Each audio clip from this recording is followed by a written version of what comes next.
Welcome दोस्तों, कैसे हो आप? I hope you are doing well and fine. I am also doing well and fine. ठीक है, मैं भी ठीक हूँ, मैं भी अच्छा हूँ एंड मैं बहुत अच्छा कर रहा हूँ। एंड मैं आपके लिए ला चुका हूँ सी ए इंटर का revision videos of every concept. ठीक है, जिसके अंदर हम लोग कवर करेंगे सारा कंसेप्ट, जो जितने भी आपके चैप्टर है सी ए इंटर के फाइनेंशियल मैनेजमेंट का, वो सब कंसेप्ट इसमें कवर करेंगे। This is the concept notes. ठीक है, ये कंसेप्ट नोट्स कहाँ पे मिलेगा? तो ये कंसेप्ट नोट्स लेने के लिए डिस्क्रिप्शन बॉक्स में लिंक आ रहा होगा गूगल फॉर्म का, आप उसको फिल इट करिए।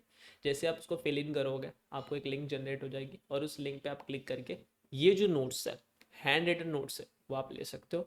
तो मेरी एक ही रिक्वेस्ट होगी, आप ये हैंड रिटन नोट्स लेके बैठना, तो आपका रिवीजन और बेटर तरीके से होगा। ठीक है, तो आइए स्टार्ट करें हम लोग का revision of financial planning and analysis, ratio analysis. This is chapter number 3। हम लोग ये रिवीजन ऐसे ही करेंगे, पहले चैप्टर नंबर 3, 4, 5, 6, 7, 8, 9 एंड 10 तो है नहीं आपके पास। ठीक है, आइए स्टार्ट करते हैं। सो पहला रेशियो। ठीक है, रेशियो का मीनिंग क्या है? So the ratio mean the indicated quotient of two mathematicals expression and as the relationship between two or more thing. तो दो या दो से ज्यादा मैथमेटिकल एक्सप्रेशन को एनालाइज करने को हम लोग बोलते हैं रेशियो। वीडियो थोड़ी पेस में चलेगी, तो अगर आपको स्पीड ज़्यादा लगे तो आप स्पीडोमीटर से कम कर लेना। ठीक है, एंड थोड़ी स्पीड में चलेगी। मेरा ऐसा मानना है कि आपने एक बार ये पूरा एफएम पढ़ लिया है, यहाँ पे सिर्फ चीज़ों की रिवीजन चलेगी। ठीक है, ratio analysis is based on the fact that a single accounting figure, ठीक है, a single accounting figure itself may not be communicate any meaningful information, but expressed related to some other things it may be definitely provide some significant information। तो ratio analysis क्या बोलता है? अगर आप किसी एक अमाउंट को जाके देखोगे तो आपको इतना मीनिंगफुल इन्फॉर्मेशन नहीं मिलेगा, लेकिन अगर आपने उसी चीज को रेशियो में कैलकुलेट कर दिया, कन्वर्ट कर दिया, तो आपको उसका इन्फॉर्मेशन और बढ़ के मिलेगा। What are the sources of financial data for analysis? अगर आपको फाइनेंशियल डेटा का एनालिसिस करना है तो सोर्स क्या है? एनुअल रिपोर्ट जाके देख लो, इंटरिम फाइनेंशियल स्टेटमेंट देख लो, नोट्स टू अकाउंट्स देख लो, कैश फ्लो का स्टेटमेंट देख लो, बिजनेस के पीरियडिकल्स देख लो, क्रेडिट देख लो, क्रेडिट या इन्वेस्टमेंट एडवाइजरी सर्विसेज के पास आप जा सकते हो। अब हमें जो पढ़ना है, हमने जो रिवाइज करना है, वो type of ratio. There are 4 categories of ratio: liquidity, leverage and long term, activity efficiency, performance and turnover and profitability. ठीक है, लेवरेज के अंदर हमें दो टाइप ऑफ रेशियोज देखने हैं, पहला कैपिटल स्ट्रक्चर वाला और दूसरा कवरेज का रेशियो। प्रॉफिटेबिलिटी में हमें जो रेशियोज देख रहे हैं वो 4 टर्म्स के ऊपर देखने हैं, पहला बेस्ड ऑन द सेल्स, दूसरा बेस्ड ऑन द इन्वेस्टमेंट, तीसरा the from the owners point of view and चौथा जो देखना है that is from the investor point of view. तो आइए एक एक करके सारे रेशियोज को कवर करते हैं।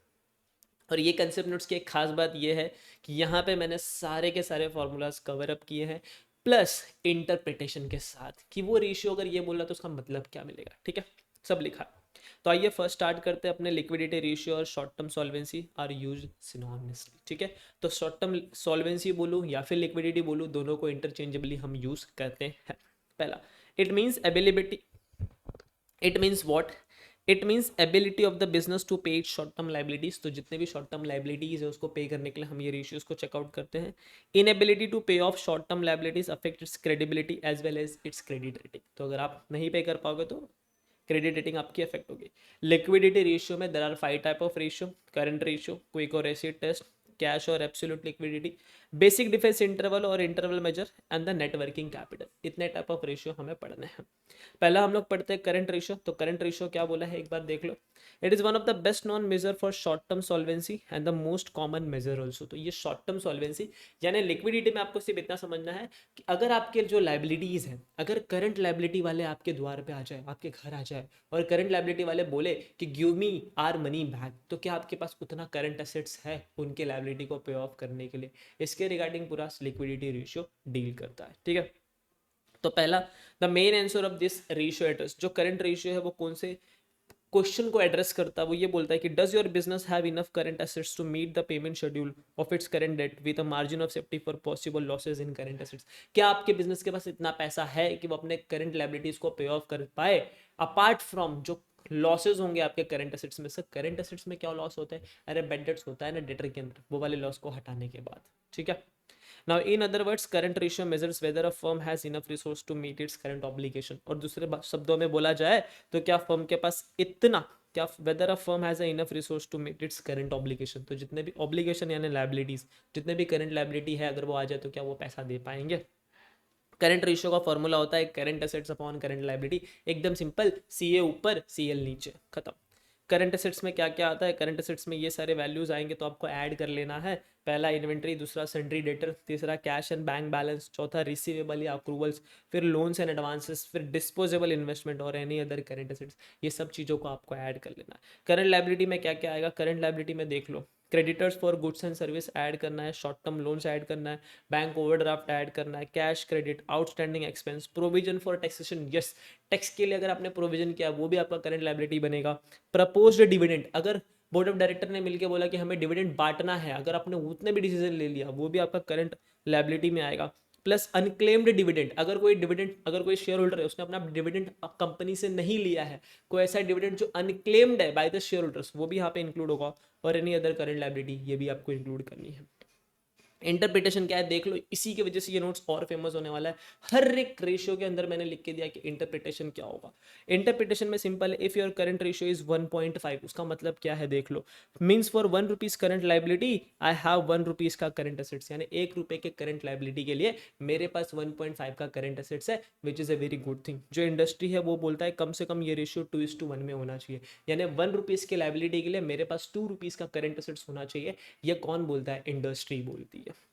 नेक्स्ट बढ़ते हैं क्विक रेशियो। क्विक रेशियो बोलना चाहता है कि हमें ऐसे एसेट्स को मेजर करना है जो क्विक एसेट हो, जिससे हम लोग फटाक से पैसा रियलाइज कर सके। तो क्विक एसेट में सिर्फ आपको ये बात याद रखनी कि क्विक एसेट के अंदर दो चीज़ों को हम नहीं लेते, एक इन्वेंट्री जिसको हम लोग स्टॉक भी बोलते हैं, दूसरा प्रीपेड एक्सपेंसेस, ठीक है। It is also called the acid test ratio and is one of the best measure of liquidity. ये बेस्ट मेजर है लिक्विडिटी का and it is more conservative measure, और ये सबसे कंजर्वेटिव मेजर है। And it gives the answer of question, if all sales revenue should disappear, could my business meet its current obligation with a readily convertible quick asset on hand? तो ये बोलना चाह रहा है अगर मेरा सारा का सारा सेल खत्म हो जाए तो क्या मेरे हाथ में इतना पैसा है कि मैं सामने वाले लाइबिलिटीज को पे कर पाऊँ। और इसका फॉर्मूला होता है क्विक और एसेट टेस्ट रेशियो का, current quick asset divide by current liability, खत्म। क्विक एसेट में क्या आता है, करंट एसेट्स लेना, उसमें से इन्वेंट्री माइनस करना और प्रीपेड एक्सपेंस को भी माइनस कर देना, या फिर मैं बोल दूँ दूसरे शब्दों में कैश एंड बैंक बैलेंस, ठीक है, receivable plus marketable security. Cash and bank balance में आपको एक नोटिंग याद रखनी है, any security which is secured within 3 months also consider as cash. तो अगर कोई सिक्योरिटी जो आपको 3 महीने के अंदर आप बेच दोगे, सोल्ड ऑफ कर दोगे, तो वो वाली चीज़ भी आपकी करंट एसेट्स में आ जाएगी, यानी इसमें आ जाएगी marketable security, cash and bank balance में आ जाएगी। एंड मार्केटेबल सिक्योरिटीज में क्या लिखा है, short term investment for marketable purpose. तो अगर आपने कोई ऐसा इन्वेस्टमेंट लिया जो मार्केटेबल पर्पस के लिए लिया, वो भी यहाँ पे आएगा। क्विक एसेट में क्या बोला गया है वो एक बार देख लो, quick asset consist of only cash and near cash assets. तो क्विक एसेट के अंदर कैश आएगा और नियर कैश एसेट्स आएगा। करंट लायबिलिटी सेम जैसा हम लोगों ने करंट रेशियो में पढ़ा था। इंटरप्रिटेशन देख लो, अगर क्विक रेशियो 1.8 है, इसका मतलब क्या होगा, 1 रुपए के लायबिलिटी के लिए मेरे पास 1.8 रुपीज का क्विक एसेट्स है, simple. Cash and absolute liquidity ratio, तीसरा वाला रेशियो, वो क्या बोलना चाह रहा है, it measures the absolute liquidity of the business. तो ये क्या करेगा, जो भी लिक्विडिटी है बिजनेस की एकदम एब्सोल्यूट कैश से कैश डील करेंगे वैसा। It's only consider the absolute liquidity available with the firm. तो ये सिर्फ कंसिडर करेगा आपकी एब्सोल्यूट लिक्विडिटी जो फर्म के साथ है। कैश रेशियो में क्या बोला एक बार चेक कर लो, कैश एंड बैंक बैलेंस लेंगे प्लस करेंगे मार्केटेबल सिक्योरिटी डिवाइड करेंगे करंट लायबिलिटी से, या फिर आप कैश एंड बैंक बैलेंस ले लेना, उसमें करंट इन्वेस्टमेंट ऐड कर देना, डिवाइड कर देना करंट लायबिलिटी से, आपका कैश रेशियो निकल के आ जाएगा।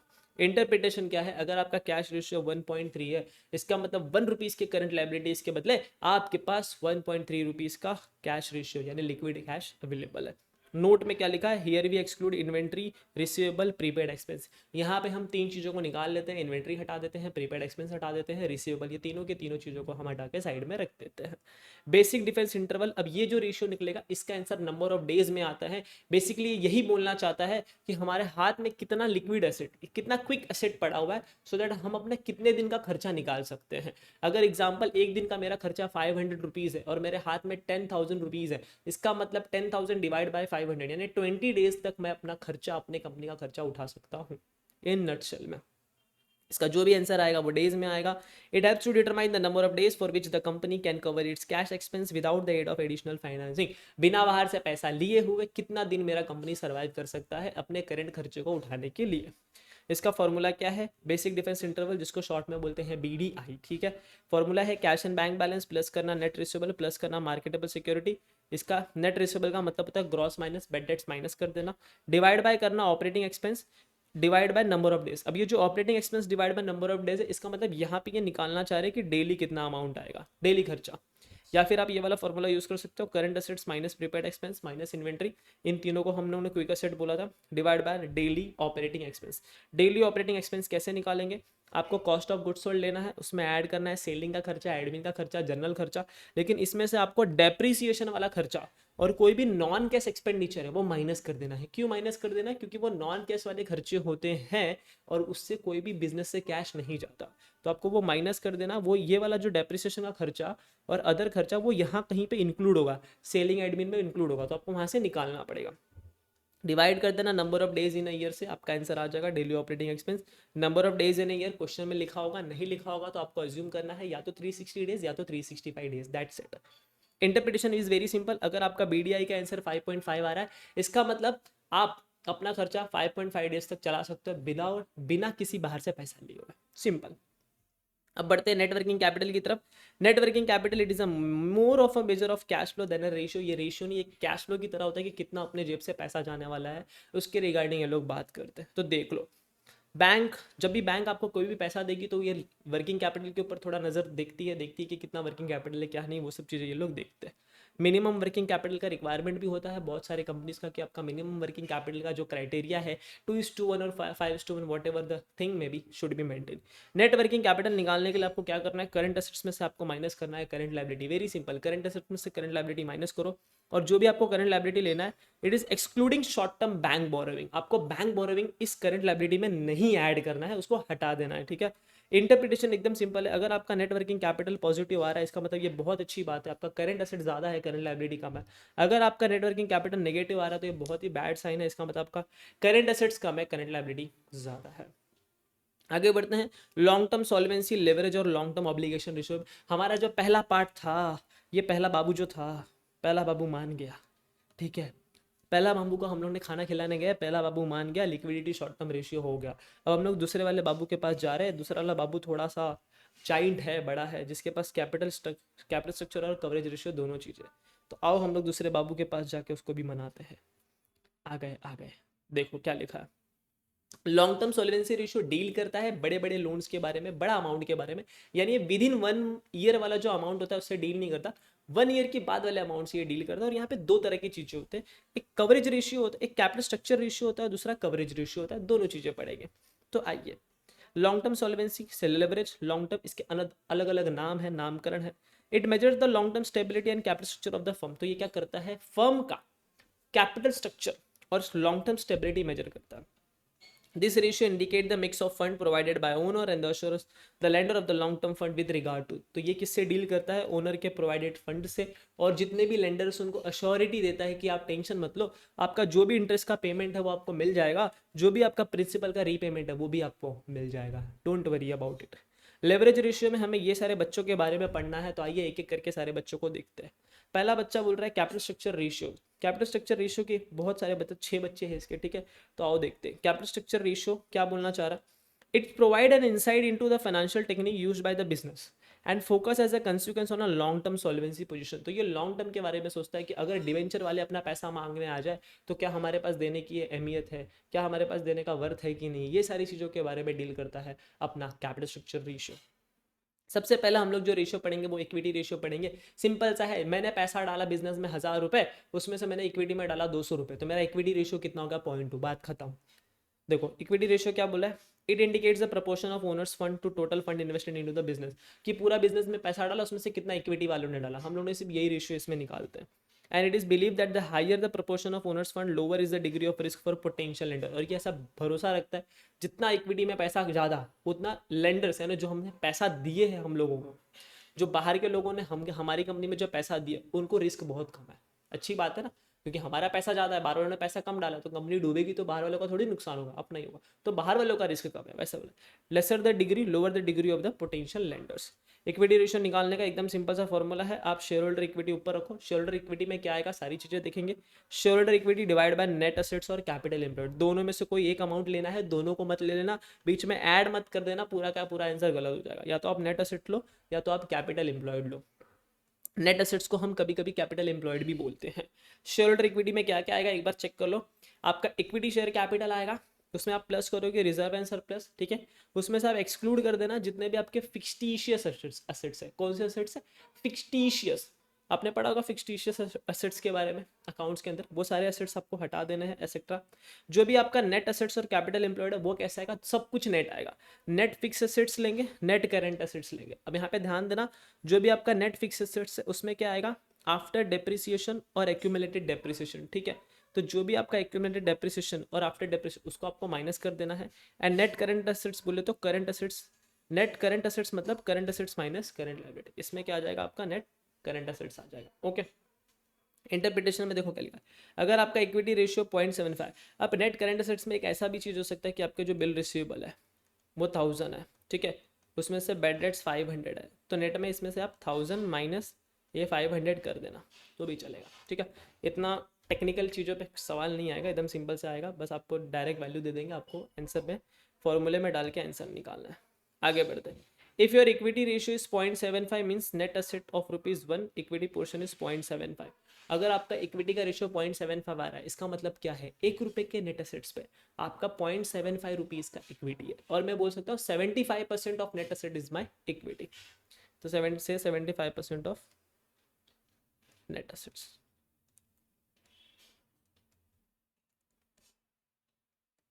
एक मिनट पानी पी लेते थोड़ा। चलो, ऑडियो वीडियो क्लियर है। पानी पीते रहो, ठीक है। आप भी पानी पीते रहो। मनी इज वेरी इसेंशियल, जल ही जीवन है। आगे बढ़ते हैं, डेट रेशियो देखते हैं। डेट रेशियो, चलो डेट रेशियो क्या बोलना चाह रहे हैं? पूरे असेट्स में, पूरे नेट असेट्स में, पूरे कैपिटल एम्प्लॉयड में मेरा डेट का कितना पोर्शन, इसके बारे में डिटेल करेगा, डील करेगा debt ratio. Use to analyse long term solvency of the firm. तो ये किस लिए यूज होता है? Long term solvency of the firm. It indicates the proportion of total debt to total fund invested, कि पूरे फंड में डेट का कितना पोर्शन है वो बताओ। डेट रेशियो का फॉर्मूला है टोटल डेट और टोटल आउटसाइड लाइबिलिटी दोनों आएगा, ठीक है। डेट के अंदर सब आता है, non current liability, current liability, सब। तो टोटल डेट और total outside liability divide by net assets और कैपिटल एम्प्लॉयड। अगर आपको चेक करना है कि डेट और टोटल आउटसाइड लाइबिलिटी में क्या क्या आएगा, तो वो एक बार देख लेते हैं। It includes short and the long term borrowings from financial institution, debenture और बॉन्ड आएगा, deferred payment arrangement for buying capital equipment, bank borrowings. ये क्या होता है? ये होता है कि मैंने ना इक्विपमेंट खरीदने के लिए लोन पे पैसा ले लिया और सामने वाले को बोला मैं आपको धीरे धीरे पैसा दूंगा, तो आपने उससे पैसा लिया ना लोन पे सामान खरीदने के लिए, तो वो आपकी लाइबिलिटी बनी। आप उसको बोले मैं बाद में पैसा दूंगा, धीरे धीरे दूंगा बाद में, तो बाद में जब भी पैसा देते हो उसको आप डेफर्ड बोलते हो। बैंक बोरोविंग, पब्लिक से डिपॉजिट लिया, any other interest bearing loan, ये सब का सब किस में आ जाएगा? टोटल डेट और आउटसाइड लाइबिलिटीज में। Interpretation is very simple. अगर इक्विटी रेशियो, अरे इक्विटी लिख दिया, अगर आपका जो डेट रेशियो है, अगर ये आपका डेट रेशियो 0.5 है, तो इसका मतलब क्या हो गया? नेट एसेट ₹1 के बदले 0.5 आपका डेट का है, और I can say the 50% of net assets. Very simple. ₹1 की अगर मेरी नेट एसेट है तो 0.5 मैंने डेट से फंडिंग लिया, इसका मतलब यही होता है। आगे बढ़ते हैं जी। Debt to equity ratio. Debt to equity ratio क्या बोलना चाह रहा है? It indicates the proportion of debt fund, यानी डेट ऊपर रखेंगे इक्विटी नीचे। जब भी ऐसा लिख के आया ना डेट टू इक्विटी, डेट ऊपर इक्विटी, यानी इक्विटी का इतना पोर्शन है। ₹1 में अगर ₹1 इक्विटी है तो डेट कितना है, वैसा। It indicates the proportion of debt fund in relation to equity. It is used for making capital structure decision. तो ये किस लिए यूज होता है? कैपिटल स्ट्रक्चर डिसीजन के लिए, such as issue of shares, debenture, indicator of the firm financial leverage. तो इसमें यही बताया जाता है कि अरे मैंने और डेट लेना चाहिए क्या, और इक्विटी इशू करना चाहिए क्या, ये सारी चीज़ें हम लोग इसमें डील करते हैं। डेट टू इक्विटी रेशियो का फॉर्मूला देख लो एक बार, very simple. Total outside liability लेना, या फिर टोटल डेट लेना, या फिर लॉन्ग टर्म डेट लेना, divide by share holder equity कर देना, ठीक है। अब इसके अंदर एक टिकली मारा है, टोटल डेट पे टिकली मार के क्या बोला देखो, not merely long term date that is both current and non current. तो टोटल डेट में सिर्फ लॉन्ग टर्म नहीं, करेंट एंड नॉन करेंट दोनों लेना है। और दो टिकली मार के क्या बोला है? Some time only interest bearing long term debt is use instead of total liabilities excluding of current liability. तो लोग बोल रहे हैं कभी कभी आपको पूरा लेना पड़ेगा, करेंट एंड नॉन करेंट दोनों लेना, सम टाइम सिर्फ लॉन्ग टर्म ही डेट लेना, नॉन करेंट वाला पोर्शन हटा देना। तो क्वेश्चन में जो इन्फॉर्मेशन होगा ना वो आप कंसिडर करना, आपके जो भी एजम्पशन है वो लिख देना, दोनों ही आंसर आपके वैलिड होंगे, ठीक है। इंटरप्रिटेशन एकदम सिंपल है, देख लो। अगर डेट टू इक्विटी रेशियो 0.78 है, इसका मतलब ₹1 की इक्विटी के लिए मैंने 0.78 डेट लेके रखा है, और मैं बोल सकता हूँ 78% of equity amount is my debt. ठीक है। अगर ये रेशियो बहुत हाई है तो क्रेडिटर को प्रोटेक्शन बहुत कम मिलेगा, क्योंकि भाई डेट का वैल्यू आपने भर भर के रखा है बहुत ज़्यादा, इक्विटी का वैल्यू कम है, डेट का आपने ज़्यादा लेके रखा है। और अगर ये रेशियो लो है तो ये उनके लिए वाइडर सेफ्टी कुशन हो जाएगा, उनको राहत मिलेगी। नेक्स्ट रेशियो पे पढ़ते हैं। हमारा नेक्स्ट रेशियो जो है वो है debt to total asset ratio, यानी डेट ऊपर रखेंगे टोटल एसेट नीचे रखेंगे। Very simple, it measure the proportion of total assets finance with debt. ये क्या मेजर करता है कि टोटल एसेट में से डेट का कितना पैसा लगा हुआ है बस। तो debt to total asset ratio is equal to total outside liability और total debt divide by total asset. Total asset में क्या आएगा, फिक्स और non current assets plus current assets, ठीक है, फिक्स और non current assets plus current assets, बस बात खत्म हो गया आपका debt to total asset ratio. Interpretation क्या है, अगर ये रेशियो आपका 0.28 आता है, इसका मतलब 1 रुपीज़ की जो फंडिंग है एसेट में, उसमें 0.28 डेट वालों का पैसा लगा है, simple. Higher ratio indicate the asset are less backup by equity and hence higher financial ratio. अगर ये रेशियो बहुत ही हाई है, इसका मतलब क्या होगा कि आपका जो इक्विटी है वो, जो आपका जो फाइनेंस है, इक्विटी एसेट का फंडिंग है, वो इक्विटी से इतना फाइनेंस नहीं किया गया और फाइनेंशियल लेवरेज ज़्यादा है।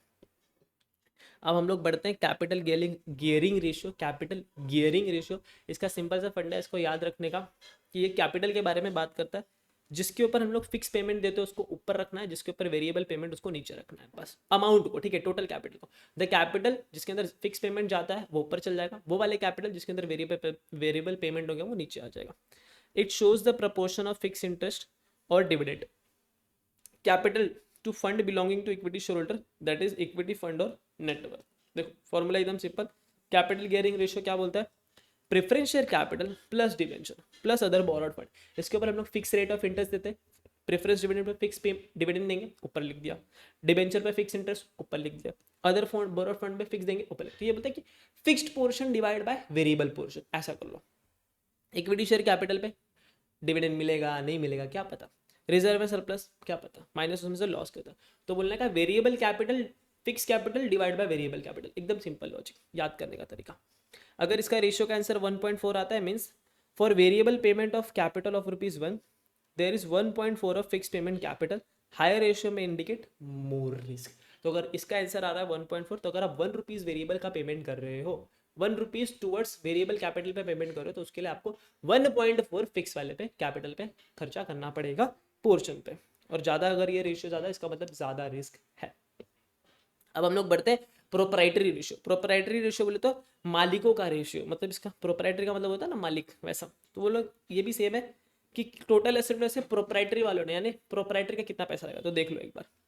It indicates the proportion of total assets finance by share holder. इसमें शेयर होल्डर आएंगे, और यहाँ पे जो शेयर होल्डर आएंगे वो दोनों आएंगे, इक्विटी शेयर वाला भी आएगा, प्रेफरेंस वाला भी आएगा। डिबेंचर शेयर होल्डर नहीं होता, डिबेंचर होल्डर्स होते हैं। तो यहाँ पे बस आपको ये बात याद रखना, यहाँ पे इक्विटी शेयर होल्डर भी, इक्विटी शेयर कैपिटल वाले भी इक्विटी शेयर होल्डर आएंगे, प्रेफरेंस वाला भी आएगा। तो प्रोप्राइटरी फंड का रेशियो क्या है, proprietary ratio is equal to proprietary fund divide by total assets. And where proprietary fund is equal to, proprietary fund में क्या क्या आएगा, equity share capital, preference share capital plus reserve and surplus. And total asset में आपको एक चीज exclude कर देना है, ये वाले में फिक्टिशियस एसेट्स एंड लॉसेस को हटा देना। इंटरप्रिटेशन वेरी सिंपल, अगर ये रेशियो का आंसर है 0.56, means for ₹1 of total asset we use 0.5 funds from proprietary और से 56% ऑफ टोटल एसेट्स। ठीक है, that's it, done with capital structure का रेशियो हो गया। अब हम लोग कवरेज रेशियो पढ़ेंगे। क्या पढ़ेंगे, कवरेज रेशियो। और कवरेज रेशियो बहुत इजी है, ये हर बार क्या बात करेगा पता है आपको, एकदम सिंपल बताऊं, मुझे ना इंटरेस्ट देना है, एक ₹100 का मुझे इंटरेस्ट पे करना है मेरी कंपनी को, ठीक है। एंड मेरी कंपनी ना अर्न करती है, earning before interest and tax of ₹1000।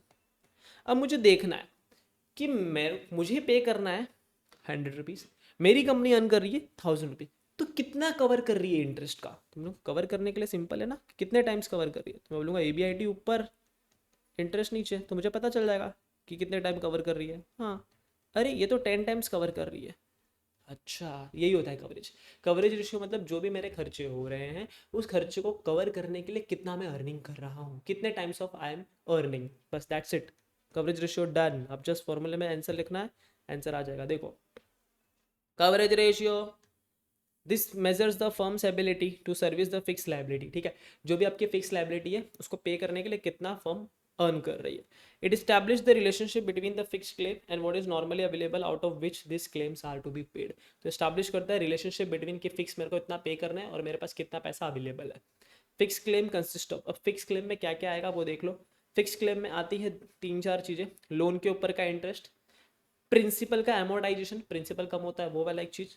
Amortisation of principal मतलब प्रिंसिपल रीपेमेंट, आप जब किसी से 10 लाख ले रहे हो, उस 10 लाख में से जब आप 1 लाख वापस देते हो उसी को बोलते हैं एमोर्टाइजेशन ऑफ प्रिंसिपल, ठीक है। Repayment of instalment of loan, EMI वगैरह वो सब। डिविडेंड के लिए, प्रेफरेंस के लिए प्रेफरेंस डिविडेंड, या फिर redemption of preference capital on maturity, ये सारा किस में चल जाएगा, fixed claim of, fixed claim में चल जाएगा। चलो सबसे पहले हम लोग जो रेशियो पढ़ेंगे वो पढ़ेंगे डीएससीआर। बोलो क्या पढ़ेंगे, डीएससीआर। इसके अंदर क्या है, debt service coverage ratio, short में क्या बोलेंगे, debt service coverage ratio. It जज the firm's ability to pay off current interest and instalment. तो ये क्या जज करता है कि क्या कंपनी अपना करंट इंटरेस्ट या इंस्टॉलमेंट पे कर पा रही है कि नहीं। तो simple, debt service coverage ratio DSCR is equal to earning available to debt services, कि अर्निंग अवेलेबल कितना है डेट सर्विसेज वालों के लिए वो ऊपर रखना है और इंटरेस्ट प्लस इंस्टॉलमेंट नीचे रखना है। अब earning available to debt service निकालने के लिए क्या करना है, देख लो। नेट प्रॉफिट लेना आफ्टर टैक्स, उसमें ऐड कर देना नॉन कैश ऑपरेटिंग एक्सपेंस, जितने भी नॉन कैश वाले खर्चे वो ऐड करना, जैसे कि डेप्रिसिएशन हो गया, एमोर्टाइजेशन हो गया। डेप्रिसिएशन और एमोर्टाइजेशन में डिफरेंस क्या है, डेप्रिसिएशन फिक्स एसेट्स पे लगता है, जो टेंजिबल एसेट्स होते हैं ना उस पर डेप्रिसिएशन लगता है, जो इनटेंजिबल एसेट्स होते हैं ना उस पर जो डेप्रिसिएशन लगता है ना उसको एमोर्टाइजेशन बोलते हैं, बस नाम अलग है। इंटरेस्ट ऐड कर देना, अदर एडजस्टमेंट जैसे कि loss on sale of fix assets, सब कुछ ऐड कर देना। ये सारा ऐड करने के बाद आपको मिलेगा earning available to service and divide by interest plus instalment. चलो हैशटैग मार के क्या लिखा है, इधर हैशटैग मारा है फिर हैशटैग मारा है। फंड्स फ्रॉम ऑपरेशन और cash from operation before interest and taxes can be consider as a part of requirement. तो इसके लिए हम लोग फंड फ्रॉम ऑपरेशन या फिर cash from operation before interest और टैक्स भी हम लोग कंसिडर कर सकते हैं इंस्टेड ऑफ दिस करके। ये पूरा note, some time in both numerator and denominator lease rental में ऑल्सो भी एडेड। तो कभी कभी क्या होगा, क्वेश्चन में आपको लीज रेंटल देगा तो आप ना ऊपर भी लीज रेंटल को ऐड कर देना और नीचे भी लीज रेंटल को ऐड कर देना, क्योंकि ये दोनों ही फिक्स वाले पेमेंट होते हैं, ठीक है। इंटरप्रिटेशन क्या है, अगर ये रेशियो का आंसर 4 आ रहा है, क्या आ रहा है 4, तो इसका मतलब क्या हो रहा है, for fix payment of interest and instalment of ₹1 I am earning ₹4, यानी 1 रुपये के इंटरेस्ट को पे करने के लिए मेरी कंपनी 4 रुपीज़ की अर्निंग कर रही है, which is a good thing करिए। 1 रुपीज़ को पे करने के लिए 1 रुपीज़ का अर्निंग नहीं करना चाहिए, 1 से कम तो करना भी नहीं चाहिए। नॉर्मली जो डीएससीआर है इंडस्ट्री में वो 1.5 से 2 चलता है, जिसको हम लोग सेटिस्फैक्ट्री डीएससीआर बोलते हैं। अब हम लोग बढ़ेंगे इंटरेस्ट कवरेज रेशियो और टाइम इंटरेस्ट अर्न रेशियो। क्या पढ़ेंगे, देखो interest coverage ratio times interest, यानी इंटरेस्ट कितना कवर कर रहा हूँ। It indicates the firm's ability to meet the interest and other fixed charges obligation. It measures how many times a company can cover its current interest payment with its available earning. Formula देखो एकदम simple, इसको short में बोलते हैं ICR. क्या बोलेंगे, ICR formula क्या है, ईबीआईटी डिवाइड बाय इंटरेस्ट। खत्म, कि मैंने ईबीआईटी 10,000 कमाया, इंटरेस्ट 1,000 रुपये 10 टाइम्स। इंटरप्रिटेशन, अगर इसका रेशियो का आंसर 5 है, it means for 1 rupees interest expense I am earning EBIT of ₹5, that's it. और ये यूज़ होता है वाइडली इंडस्ट्री में बहुत। अगर ये रेशियो हाई है इसका मतलब एंटरप्राइज इजीली मीट कर रही है अपने इंटरेस्ट के लायबिलिटीज़ को। अगर ये रेशियो लो है इसका मतलब ये एक्सेसिव यूज़ कर रही है डेट को और इनसफिशिएंट ऑपरेशन इनके चल रहे हैं, इनएफिशिएंट ऑपरेशन इनके चल रहे हैं। Preference dividend coverage ratio simple है, प्रेफरेंस डिविडेंड नीचे रखेंगे और ऊपर ही भी वो वॉट एवर द थिंग्स जिनसे उनको पेमेंट करना है वो ऊपर रखेंगे। It measures the ability of a firm to pay the dividend on preference share, कि वो डिविडेंड पे कर पा रहे हैं कि नहीं वो चेक करता है। Its indicate the margin of safety available to the preference share holder and higher ratio is desirable from preference share holder point of view. तो ये मार्जिन ऑफ सेफ्टी चेक करता है क्या कंपनी इतना अर्न कर पा रही है कि नहीं, कि वो अपने प्रेफरेंस शेयर होल्डर वालों को पैसा दे पाए। प्रेफरेंस डिविडेंड कवरेज रेशियो को शॉर्ट में बोलते हैं पीडीसीआर। क्या बोलेंगे, पीडीसीआर। फॉर्मूला इज वेरी सिंपल, या तो आप नेट प्रॉफिट ले लो या फिर आप अर्निंग आफ्टर टैक्स ले लो और उसको डिवाइड बाय किससे करना है, प्रेफरेंस डिविडेंड से। दोनों में से कोई एक लेना। इंटरप्रिटेशन, अगर ये रेशियो का आंसर 2.5 आता है इसका मतलब कंपनी 1 रुपये के 1 रुपीज़ के प्रेफरेंस डिविडेंड के लिए 2.5 रुपीज़ का प्रॉफिट आफ्टर टैक्स अर्न करिए, which is a good thing करके।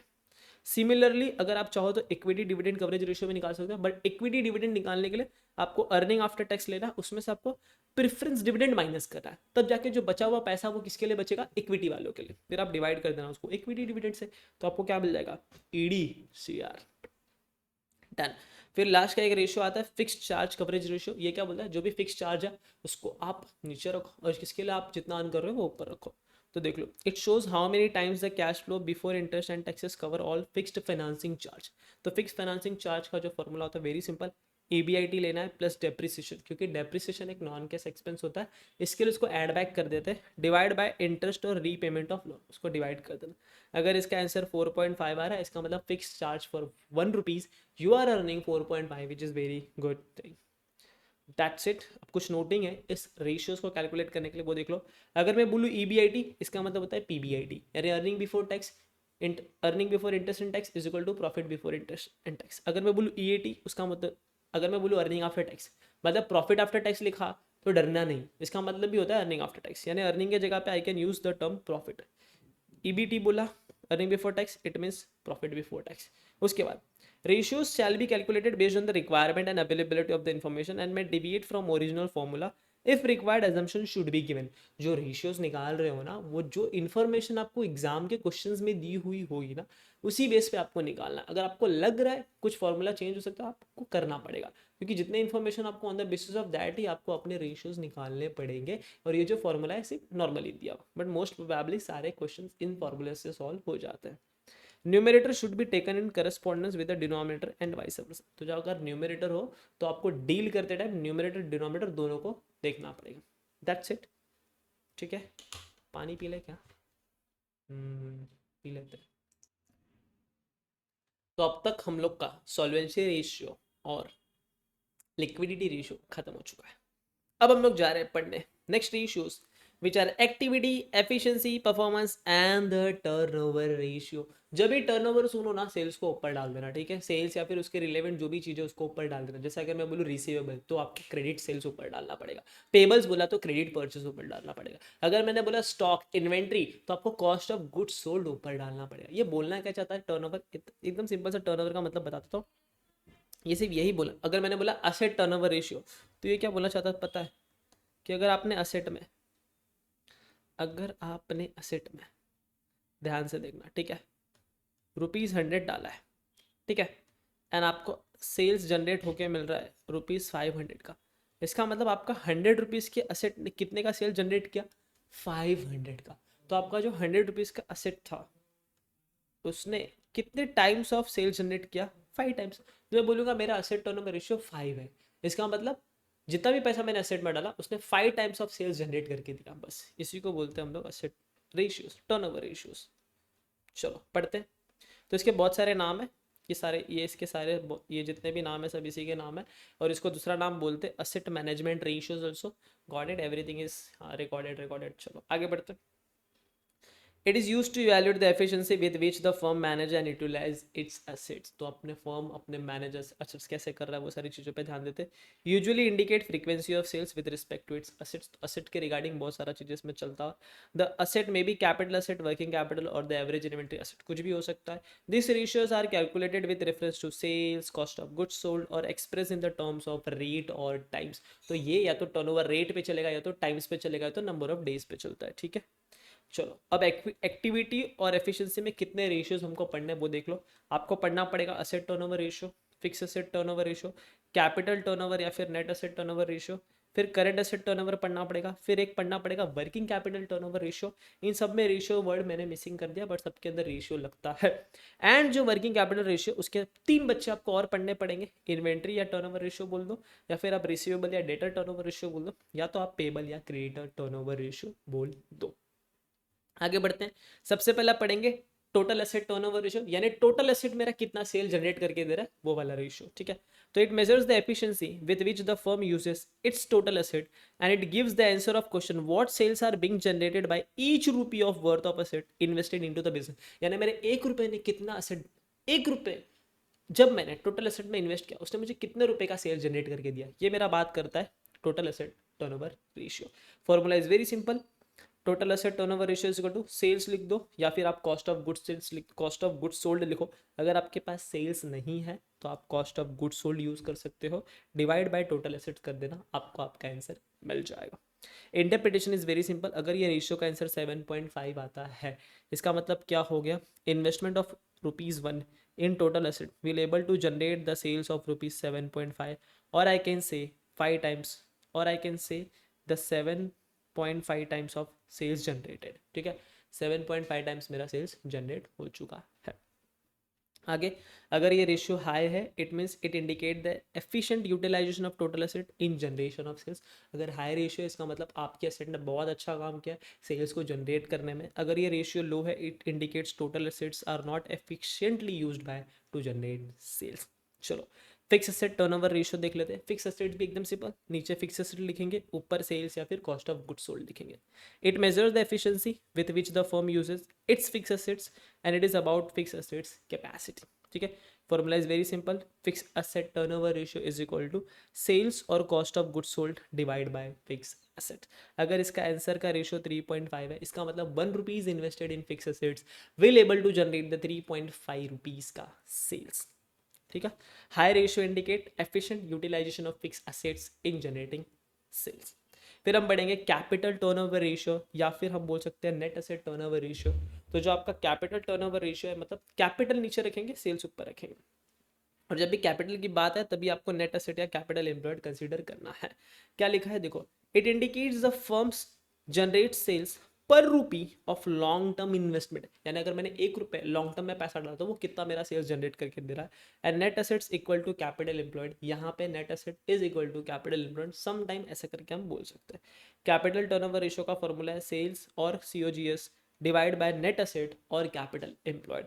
याद रखना यहाँ पे और है, दोनों नहीं है. सेल्स है तो पहले प्रायोरिटी आप सेल्स को दोगे, सेल्स नहीं है तब आप कॉस्ट ऑफ गुड्स सोल्ड की तरफ जाओगे.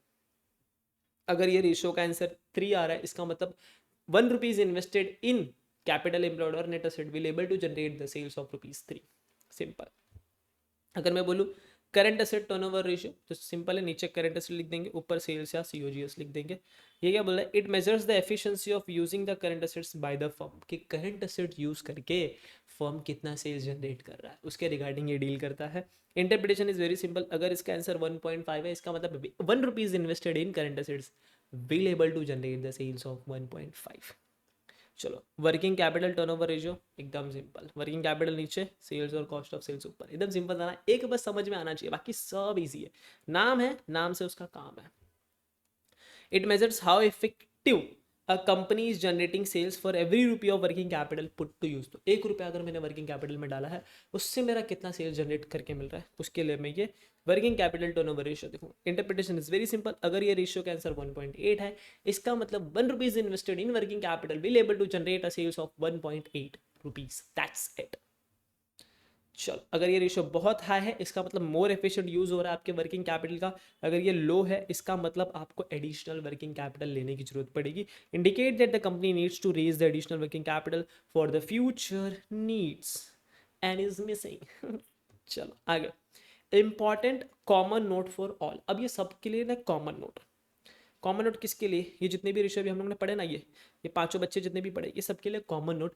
अगर आपको एग्जाम में एवरेज डिटेल दिया है तो आप एवरेज ले सकते हो, नहीं दिया तो आप नॉर्मल लेना. यानी there are 2 type of balance, एक तो था क्लोजिंग बैलेंस, ये सब ना क्लोजिंग अमाउंट आप कहाँ से लोगे, बैलेंस शीट में से. तो अगर आपको सिर्फ 1 ईयर का डेटा दिया है सिर्फ क्लोजिंग तो आप क्लोजिंग वाला बैलेंस यूज करना. लेकिन अगर आपको बिगिनिंग और क्लोजिंग दोनों दिया है तो आपको दोनों ओपनिंग और क्लोजिंग अगर दोनों दिया तो आप एवरेज कर लेना. ठीक है, इधर नीचे डिवाइड जो हो रहा है इसको आपको सब जगह आप एवरेज यूज कर लेना, एवरेज टोटल एसेट्स एवरेज कर लेना. ठीक है, तो वो नोट है सारे के लिए, that is average of total assets fix assets current asset net asset working capital also can be taken in the denominator for the above ratios. And average कैसे निकलता है, very simple, opening plus closing divide by 2, that's it and that's all. Working capital turnover ratio is further segregated into 3 categories. What are those 3 categories? Inventory or stock turnover ratio, data or the receivable turnover ratio, payables, creditors and the payable turnover ratio. ठीक है, सो इतना फटाफट आप बोल रहे हो, हमको भी तो ऐसे कब आएगा, आएगा आएगा सब आएगा. पढ़ोगे ना तो सब आ जाए. ठीक है, टेंशन नहीं लेना है. हाँ पढ़ो बस पढ़ो, सब आएगा. इन्वेंटरी और स्टॉक टर्नओवर रेशियो क्या बोल रहा है देखो, it is also known as stock turnover ratio. यानी ये क्या बताना चाह रहा है पता है, एकदम सिंपल, एकदम सिंपल बताता, एकदम चौकस और सिंपल. मेरा स्टॉक 100 रुपये का था क्या, और जो मेरे पूरे साल का कॉस्ट ऑफ गुड्स सोल्ड गया वो गया 1200 रुपये का. तो मैं बोलूँगा 1200 का गया ना, स्टॉक कितने का था 100, तो आंसर कितना है 12 टाइम्स. इसका मतलब पूरे साल में मैंने 12 टाइम्स स्टॉक खरीदा होगा, अपने पास लाया होगा और उसको बेच दिया होगा। यानी टाइम्स बताता है कितने टाइम्स, बस पूरे साल में। अब मैं बोलूँगा हाउ मेनी डेज, एक स्टॉक मेरा कितना दिन टिकता है, बोलूँगा ठीक है, टिकने के लिए आप ये कर दो ना, 365 डिवाइड बाय 12 कर दो, तो पता चल जाएगा एक क्लोजिंग, एक स्टॉक कितने दिन टिकता है। तो एक स्टॉक अप्रॉक्सीमेटली 30.42 डेज रहता है आपके स्टॉक में। उस चीज़ को हम लोग चेक करते हैं, तो इससे हम लोग का वर्किंग कैपिटल का अमाउंट निकलता है। अमाउंट निकालने के लिए हम लोग ये सब यूज़ करते हैं। ठीक है, इंटरप्रिटेशन समझ गया, वेरी नाइस। अब हम लोग आगे बढ़ते हैं। चलो, फॉर्मूला लेना है, आंसर लिखना है और आपको आंसर मिल जाएगा। क्या लिखा है देख लो। Inventory stock turnover ratio, also known as stock turnover ratio, establish the relationship between the cost of goods sold during the year, कि during the year कितना, and the average inventory held during the year। और यहाँ पे आपको average लेना होगा। हमेशा question में देखना, अगर एवरेज की डिटेल्स है, ओपनिंग और क्लोजिंग दिया तो दोनों को ऐड करके डिवाइड बाय 2 यहाँ पे पहले ले लेना एवरेज इन्वेंट्री से, फिर ऊपर रखना। अगर नहीं दिया तो आप सिर्फ क्लोजिंग भी या ओपनिंग भी ले सकते हो। ठीक है। It measures the efficiency with which a firm utilise और मैनेज इट्स इन्वेंट्री, कितना जल्दी वो अपने इन्वेंट्री को सोल्ड ऑफ करे। और ये रेशियो, ये टर्नओवर रेशियो जितना हाई होगा ना उतना कंपनी के लिए अच्छा है, क्योंकि फटाफट इन्वेंट्री आ रहा है, फटाफट जा रहा है। जितना कम होगा उतना खराब है कंपनी के लिए। ठीक है। इन्वेंट्री टर्नओवर रेशियो, शॉर्ट में इसको बोलते हैं ITR। ठीक है। कॉस्ट ऑफ गुड्स सोल्ड ले लेना, अगर वो डिटेल नहीं है तो आपको सेल के लिए जाना है। यहाँ पे याद रखना, फर्स्ट प्रायोरिटी आपको कॉस्ट ऑफ गुड्स सोल्ड को देनी है। अगर कॉस्ट ऑफ गुड्स सोल्ड नहीं है तो आपको सेल्स की तरफ जाना है, डिवाइड बाय एवरेज इन्वेंट्री कर देना। एंड एवरेज इन्वेंट्री कैसे आएगा, वेरी सिंपल, ओपनिंग स्टॉक लो प्लस क्लोजिंग स्टॉक करो, डिवाइड बाय 2, दैट्स 2। इंटरप्रिटेशन बहुत सिंपल है। अगर ये रेशियो का आंसर 3 आ रहा है, means inventory is 3 times of sales, और we can say we order 3 times inventory in a year to meet sales. तो बोलूँगा 3 टाइम्स ऑफ सेल्स है या फिर 3 times of cost of goods sold है। ठीक है। हायर रेशियो क्या बोला चाह रहा है, is good from view point of liquidity and vice versa. जितना हायर रेशियो का बहुत अच्छी बात है। एंड लो रेशियो का मतलब क्या होता है, indicate that inventory is not used और सोल्ड और द लॉस्ट और स्टेज एट सेल्फ और warehouse in for the long term. अगर ये इन्वेंट्री रेशियो बहुत लो है, इसका मतलब आपकी इन्वेंट्री कहीं ना कहीं पड़ी हुई है, रखी हुई है और सड़ रही है, खराब हो रही है। ठीक है। वी कैन कैलकुलेट, और इसी के चक्कर में हम लोग एक नंबर ऑफ डेज भी निकाल सकते हैं। नंबर ऑफ डेज निकालने के लिए मैंने आपको बताया 12 मंथ्स, 52 वीक्स, 360 डेज। आपको किस फॉर्मेट में निकालना है, अगर आपको मंथ्स में निकालना है तो आप 12 मंथ्स डिवाइड बाय ITR कर दो। सेम अभी जो एग्जांपल दिया, 52 वीक्स में निकालना है तो 52 डिवाइड बाय ITR कर दो। डेज में निकालना है तो 360 डिवाइड बाय ITR कर दो। ठीक है। जैसे आप ये सारी चीज़ें करोगे आपको नंबर ऑफ डेज में आंसर आपका आ जाएगा। और सिमिलरली अगर आप चाहो तो आप directly we can calculate the raw material also, तो आप रॉ मटेरियल की भी निकाल सकते हो। सेम चीज़, आपने इन्वेंट्री का निकाला तो रॉ मटेरियल के लिए भी आपको निकालना, तो आप निकाल सकते हो। कैसे, raw material inventory turnover ratio निकालना है तो पूरे साल में जितना आपने रॉ मटेरियल कंज्यूम किया उसको ऊपर लिखना, divide by average raw material stock, उसको आप नीचे लिख देना। ठीक है। ऐसे करके आप किसका निकाल सकते हो, raw material inventory turnover ratio भी you can calculate very simply. अब हम लोग बढ़ते हैं नेक्स्ट टर्नओवर रेशियो की तरफ, which is receivable debtor turnover ratio. ठीक है। ये क्या मेजर करता है, ये मेजर करके कि कितनी स्पीड से आपने अपने डेटर को क्रिएट किया और कलेक्ट किया। इट मेजर्स द एफिशिएंसी, पढ़ते हैं। It measures the efficiency with which management is managing its account receivable and it shows the speed with which the receivable are collect affects the liquidity position of the firm and the ratios throws light on the collection and the credit policy of the firm। ठीक है। तो ये क्या बताते हैं, कितने बार आपका receivable create हुआ सेल्स से, जो भी आपने क्रेडिट सेल्स किया उस क्रेडिट सेल्स में कितनी बार आपका रिसीवेबल क्रिएट हुआ और कितना जल्दी वो कलेक्ट हो रहा है। ठीक है। ऐसा होता है। तो रिसीवेबल टर्नओवर रेशियो निकालने का फॉर्मूला एकदम सिंपल, क्रेडिट सेल्स को ऊपर रखना, क्योंकि जो रिसीवेबल क्रिएट होते हैं वो क्रेडिट सेल से क्रिएट होते हैं, और डेटर और रिसीवेबल बोथ दोनों को आपको ऐड करना है। ठीक है। क्रेडिट जब आप डिवाइड करो तो अगर आपको एग्जाम के अंदर डेटर और रिसीवेबल दोनों का डेटा दिया तो आप अकाउंट्स रिसीवेबल में दोनों को कंसिडर करोगे। ठीक है। Credit sale divide by average account receivable, और एवरेज कैसे निकलेगा, opening plus closing divide by 2, that's 2। Interpretation में क्या होगा, अगर ये रेशियो 3 टाइम है, इसका मतलब account receivable are created and collected 3.5 times during the year from sales made on credit. तो जितने भी सेल्स आपने क्रेडिट पे किए हैं उस क्रेडिट के सेल्स में से 3.5 टाइम्स पूरे साल में डेटर क्रिएट हुआ है और कलेक्ट हुआ है। सिंपल। लो रेशियो रिफ्लेक्ट करता है कि आपके क्रेडिट टर्म्स बहुत ही लिबरल है, बहुत ही नॉर्मल है। हाई रेशियो का मतलब होता है आपका क्रेडिट कलेक्शन बहुत रैपिड है, बहुत फटाफट हो रहा है। और determining the credit policy, debtor turnover ratio और एवरेज कलेक्शन पीरियड को ध्यान में रखा जाता है। अगर क्वेश्चन में बोथ डेटर और रिसीवेबल दिया है तो आपको दोनों को कंसिडर करना है।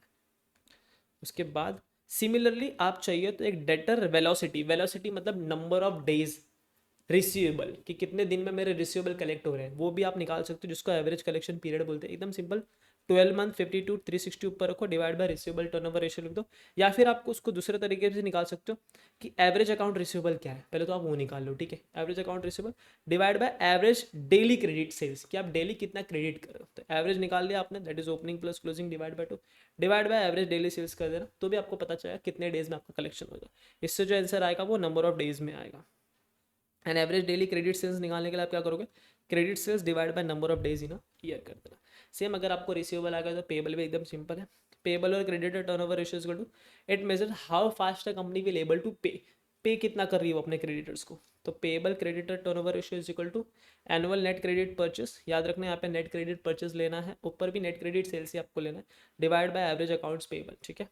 और average is equal to opening plus closing divide by 2। Interpretation, if ratio is 2.5 means account payable are created and paid 2.5 times in a year and from purchase made on credit। अगर ये ratio low है इसका मतलब सामने वाले ने ना आपको बहुत लिबरल क्रेडिट दिए, ठीक है, पैसे करना है तो करो। अगर ये रेशियो हाई इसका मतलब आप फटाफट अमाउंट को सेटल कर रहे हो। और the firm can compare what credit period it receive from supplier and what credit period it gives to customer, ये वो चेक कर सकता है। Similarly if you want to know what is the collection period, तो एकदम simple same ऊपर वाला formula, या तो 12 52 360 लिख दो, divide by payable turnover ratio कर दो। या तो अगर आपको ये वाला नहीं करना है, आपको अगर डायरेक्टली आंसर चाहिए तो आप average account payable divide by average daily credit purchase कर देना। एवरेज डेली क्रेडिट परचेस करने के लिए net credit purchase divide by number of days in a year कर देना। And note if you question both creditor और payable दिया तो आपको दोनों कंसिडर करना पड़ेगा। अब कुछ इस रेशियोज निकालने के लिए there are certain notings. Notings क्या है देख लो। अगर सिर्फ सेलिंग एंड डिस्ट्रीब्यूशन खर्चा है, selling and distribution expense differentiate cost of goods sold and cost of sales, its absence COGS will be equal to cost of sales. तो cost of sales और cost of goods sold में सिर्फ एक ही फर्क आता है, वो आता है सेलिंग एंड डिस्ट्रीब्यूशन का खर्चा, ठीक है। देखो, जब आप COGS में सेलिंग एंड डिस्ट्रीब्यूशन ऐड कर देते हो ना, तो आपको मिल जाता है कॉस्ट ऑफ सेल्स। तो अगर आपको सेलिंग एंड डिस्ट्रीब्यूशन नहीं दिया है तो cost of sales is nothing but cost of goods sold is nothing but your cost of sales, ठीक है।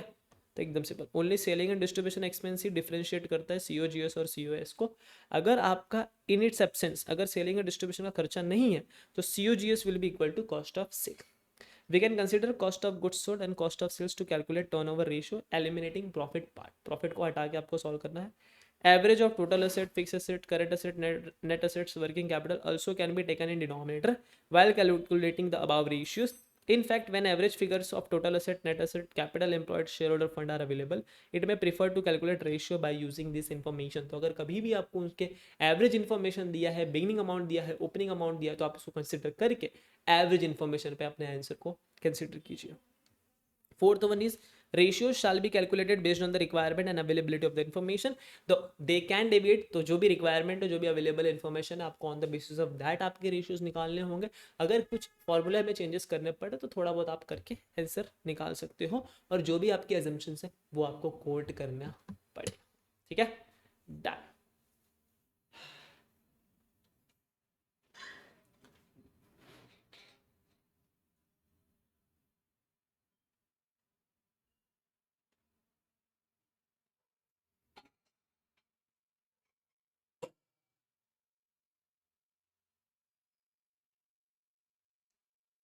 चलो, दैट्स इट। अब हम आ चुके हैं हमारे आखिरी पड़ाव पे, जो हमारा प्रॉफिटेबिलिटी रेशियो है। और ये profitability ratio is the last ratio and बड़ा ही इजी रेशियो, बड़ा ही इजी। सिर्फ फॉर्मूला देखना है, डालना है, आंसर खत्म। फॉर्मूला देखना है, डालना है, आंसर खत्म। चलो पढ़ते हैं। और ये जो प्रॉफिटेबिलिटी रेशियो है, ये रियल लाइफ में बहुत यूज होता है, रियल लाइफ में बहुत यूज होता है। अगर आप किसी कंपनी के शेयर्स भी खरीदने चाहोगे तो बहुत यूज होता है। चलो देखो, फटाफट रिवाइज करते हैं। इट मेजर्स द प्रॉफिटेबिलिटी और the operational efficiency of the firm. तो कंपनी के प्रॉफिट को, कंपनी के ऑपरेशनल एफिशिएंसीज को ये मेजर करता है। This ratios are most closely watched and widely quoted ratios, और बहुत इसको बारीकी से देखा जाता है और बहुत ही वाइडली क्लोज्ड कोटेड रेशियो है। हर जगह आपको ये रेशियोज कोट दिखा हुआ मिलेगा। Management attempts to maximise this ratio to maximise the firm value. तो मैनेजमेंट क्या करता है ना, इस रेशियो को ना बहुत मैक्सिमम करने की कोशिश करता है ताकि फर्म की वैल्यू ना इंक्रीज होकर मिले, ठीक है। फर्म की वैल्यू क्या होकर मिले, हाँ, इंक्रीज होकर मिले, ठीक है। अब देखो, ये वाले रेशियोज पूरे पढ़ना है। तो प्रॉफिटेबिलिटी रेशियो अगर मैं सेल्स पे बात करूँ तो हमें 4 रेशियो पढ़ने पड़ेंगे, GB ratio, NP ratio, operating profit ratio, expense ratio. अगर मैंने बोला प्रॉफिटेबिलिटी रेशियो रिटर्न और असेट के ऊपर बताओ तो हमको पढ़ना पड़ेगा ROI return on investment, ROA return on asset, ROA ROC return on capital investment, capital employed and ROE that is return on equity. अगर मैं बोलूँ लास्ट वैल्यूएशन के ऊपर पढ़ना है तो एक पी रेशियो पढ़ना पड़ेगा, एक डिविडेंड यील्ड रेशियो पढ़ना पड़ेगा, फिर एक book value market value ratio पढ़ना पड़ेगा और लास्ट में पढ़ना पड़ेगा क्यू रेशियो। क्या पढ़ना पड़ेगा? Q ratio. चलो क्यू हुआ।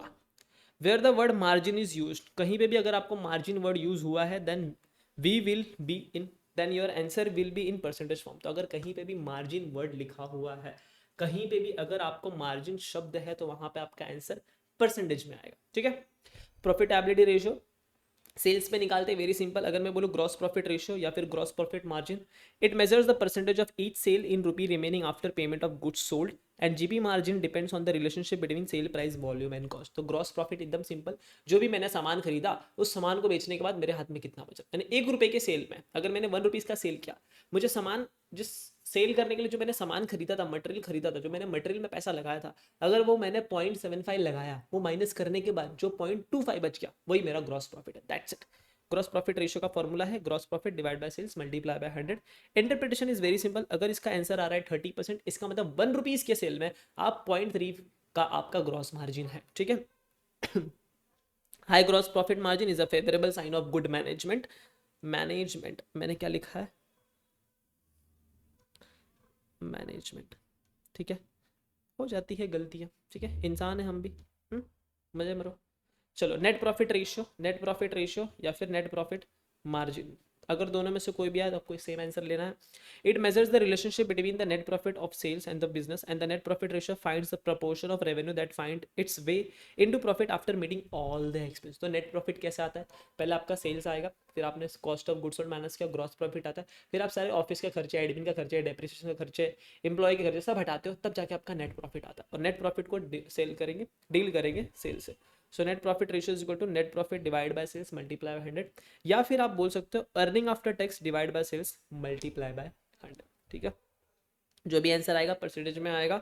इंटरप्रिटेशन अगर मैं बोलूँ इसका मार्जिन का आंसर 15% आ रही है ना, 1 रुपीज़ का जो मैंने सेल किया, या फिर मैं समझता हूँ 100 रुपीज़ के सेल पे मैंने 15 रुपीज़ का नेट प्रॉफिट अर्न किया। ठीक है।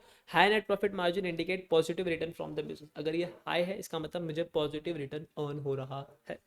Got it. सिमिलरली अगर आप चाहो तो प्री टैक्स प्रॉफिट रेशियो भी निकाल सकते हो, यानी टैक्स के पहले मेरा क्या प्रॉफिट था उसको भी आप सॉल्व कर सकते हो। तो उसका आंसर, उसका फॉर्मूला बनेगा earning before tax divide by sales multiply by 100। The answer comes in decimal. इसका जो आंसर आएगा, answer comes not in decimal, ये हटा देना। ठीक है, परसेंटेज फॉर्म यहाँ पे क्या लिखा था? डेसिमल लिखा, परसेंटेज फॉर्म।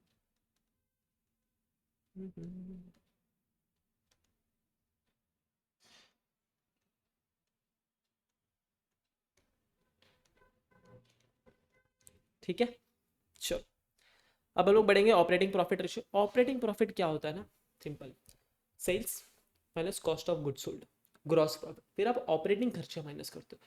जब आप ऑपरेटिंग खर्चे माइनस करते हो ना, तब आपको जो अमाउंट मिलता है वो होता है आपका ऑपरेटिंग प्रॉफिट। तो सिंपल है, this measure the percentage of each sale in rupee that remains after the payment of all cost expenses except for interest and taxes. तो आपने टैक्स और इंटरेस्ट का खर्चा अभी तक नहीं दिया, उसकी पहले का सारा अमाउंट। ठीक है। It evaluates operating performance of the business. तो निकालने के लिए आप क्या करोगे? Operating profit ratio, operating profit ले लेना, या फिर आप उसको EBIT भी बोल सकते हो ऑपरेटिंग प्रॉफिट को, and divide by sales multiply by 100। Operating profit कैसे आएगा? सेल्स में से COGS माइनस करना और ऑपरेटिंग खर्चा माइनस करना, आपको क्या मिल जाएगा? ऑपरेटिंग प्रॉफिट मिल जाएगा। फिर operating profit is also referred to as earning before interest and tax, उसको शॉर्ट में EBIT हम लोग बोलते हैं। इंटरप्रिटेशन में क्या बोला? अगर ये रेशियो 25% है, इसका मतलब 100 रुपीज़ के सेल पे you are earning operating profit of 25 rupees. Expense ratio निकालना है तो आप चाहे तो ईच एवरी एक्सपेंस का भी आप रेशियो निकाल सकते हो। This expense divide by sales, this expense divide by sales, कि सेल का कितना परसेंट ये खर्चा है, सेल का कितना परसेंट ये खर्चा है, ऐसे करके भी आप निकाल सकते हो एक्सपेंस रेशियो। चलो क्या लिखा है? Based on the different concept of expense it measures the portion of particular expense in comparison of sales. अगर आपको COGS का एक्सपेंस रेशियो निकालना तो COGS ऊपर लिखो, divide by sales multiply by 100। अगर आपको ऑपरेटिंग एक्सपेंस निकालना है तो ऑपरेटिंग एक्सपेंस कैसे होता है? एडमिन का खर्चा, सेलिंग का खर्चा, डिस्ट्रीब्यूशन का खर्चा, सारे overheads divide by sales multiply by 100 कर दो। ऑपरेटिंग रेशियो निकालना है। देखो ध्यान रखना यहाँ पे सिर्फ ऑपरेटिंग रेशियो लिखा है और ये ऑपरेटिंग एक्सपेंस रेशियो निकाला है। ऑपरेटिंग एक्सपेंस में सिर्फ ऑपरेटिंग एक्सपेंस आएगा, लेकिन ऑपरेटिंग रेशियो में सीओजीएस और ऑपरेटिंग एक्सपेंस दोनों आएगा। ये फर्क होता है, लोग आपको नहीं बताते। Divide by sales multiply by 100। Financial expense लिखा तो फाइनेंशियल एक्सपेंस में क्या आता है वो अभी हम लोग चेक करेंगे यहाँ पे। Financial expense ratio is equal to financial expense divide by sales multiply by 100। And financial expense में आपको क्या क्या हटा देना है, यानी फाइनेंशियल जो खर्चे होते हैं इंटरेस्ट वगैरह वो सब। इट एक्सक्लूड टैक्स का खर्चा हटा देना, अगर चोरी हुआ है उससे वजह से लॉस हुआ है वो हटा देना, और अगर गुड डिस्ट्रॉयड हो गया फायर की वजह से वो हटा देना इस फाइनेंशियल एक्सपेंस में से। एंड एडमिन का खर्चा भी इसी तरह आप निकाल सकते हो, सेलिंग एंड डिस्ट्रीब्यूशन का भी खर्चा आप अलग से इसी तरह निकाल सकते हो। That is done with your first thing which is nothing but you know what, profitability ratio based on sales. Now we are moving towards the profitability ratio on the basis of overall return assets and the investment. अब हम लोग ये देखेंगे कि अगर हम लोग ने इतना असेट इन्वेस्ट किया, असेट में हम लोग ने असेट में इतना पैसा डाला, हम लोग ने इतना इन्वेस्टमेंट डाला, हमारा नेट प्रॉफिट इतना हो रहा है, तो हम कितना रिटर्न अर्न कर रहे हैं। ठीक है, जो बड़े अमाउंट पे आप अर्न करते हो उसको रिटर्न बोलते हैं, है ना। विद इन ईयर जो होता है वो मार्जिन पे जाता है। चलो रिटर्न पे बात करेंगे। आ जाओ आ जाओ आ जाओ आ जाओ आ जाओ आ जाओ। Write down answer in percentage और इन डेसिमल आंसर। तो एग्जाम में आपका जो भी आंसर आएगा, रिटर्न वाले आंसर में आप आंसर परसेंटेज में भी लिख देना एंड डेसिमल्स में भी लिख देना, दोनों आंसर लिखना। ठीक है, एग्जाम में जो भी आप आंसर लिख के आओगे डेसिमल में भी लिखना, परसेंटेज में भी लिखना। Profitability ratio related to overall return on asset and investment. अगर मैं बोल रहा हूँ रिटर्न ऑन आरओआई, तो आरओआई के तीन बच्चे, ROA, ROCE, ROE. Return on asset, return on capital employment and return on equity. फिर जो रिटर्न ऑन एसेट है उसके दो बच्चे आए, रिटर्न ऑन टोटल एसेट जिसको शॉर्ट में बोलते हैं रोटा, and return on net asset जिसको शॉर्ट में बोलते हैं रोना। ठीक है, बेचारा रो रहा है, छोड़ो। Return on investment, return on investment को शॉर्ट में क्या बोलेंगे, आरओआई। ठीक है, बहुत जगह आपने पढ़ा होगा आरओआई क्या है, आरओआई क्या है। तो आरओआई मतलब जो आप इन्वेस्ट करो उसके आप कितना रिटर्न अर्न करो, कितना प्रॉफिट आप अर्न कर रहे हो। It is the percentage of the return of fund invested into the business by its owner. Formula is very simple, return on investment is equal to, या तो आप रिटर्न ले लो या फिर आप प्रॉफिट ले लो या तो आप अर्निंग ले लो, तीनों नाम एक ही है, बस इंटरचेंजेबली हम यूज करते हैं। Divide by investment multiply by 100।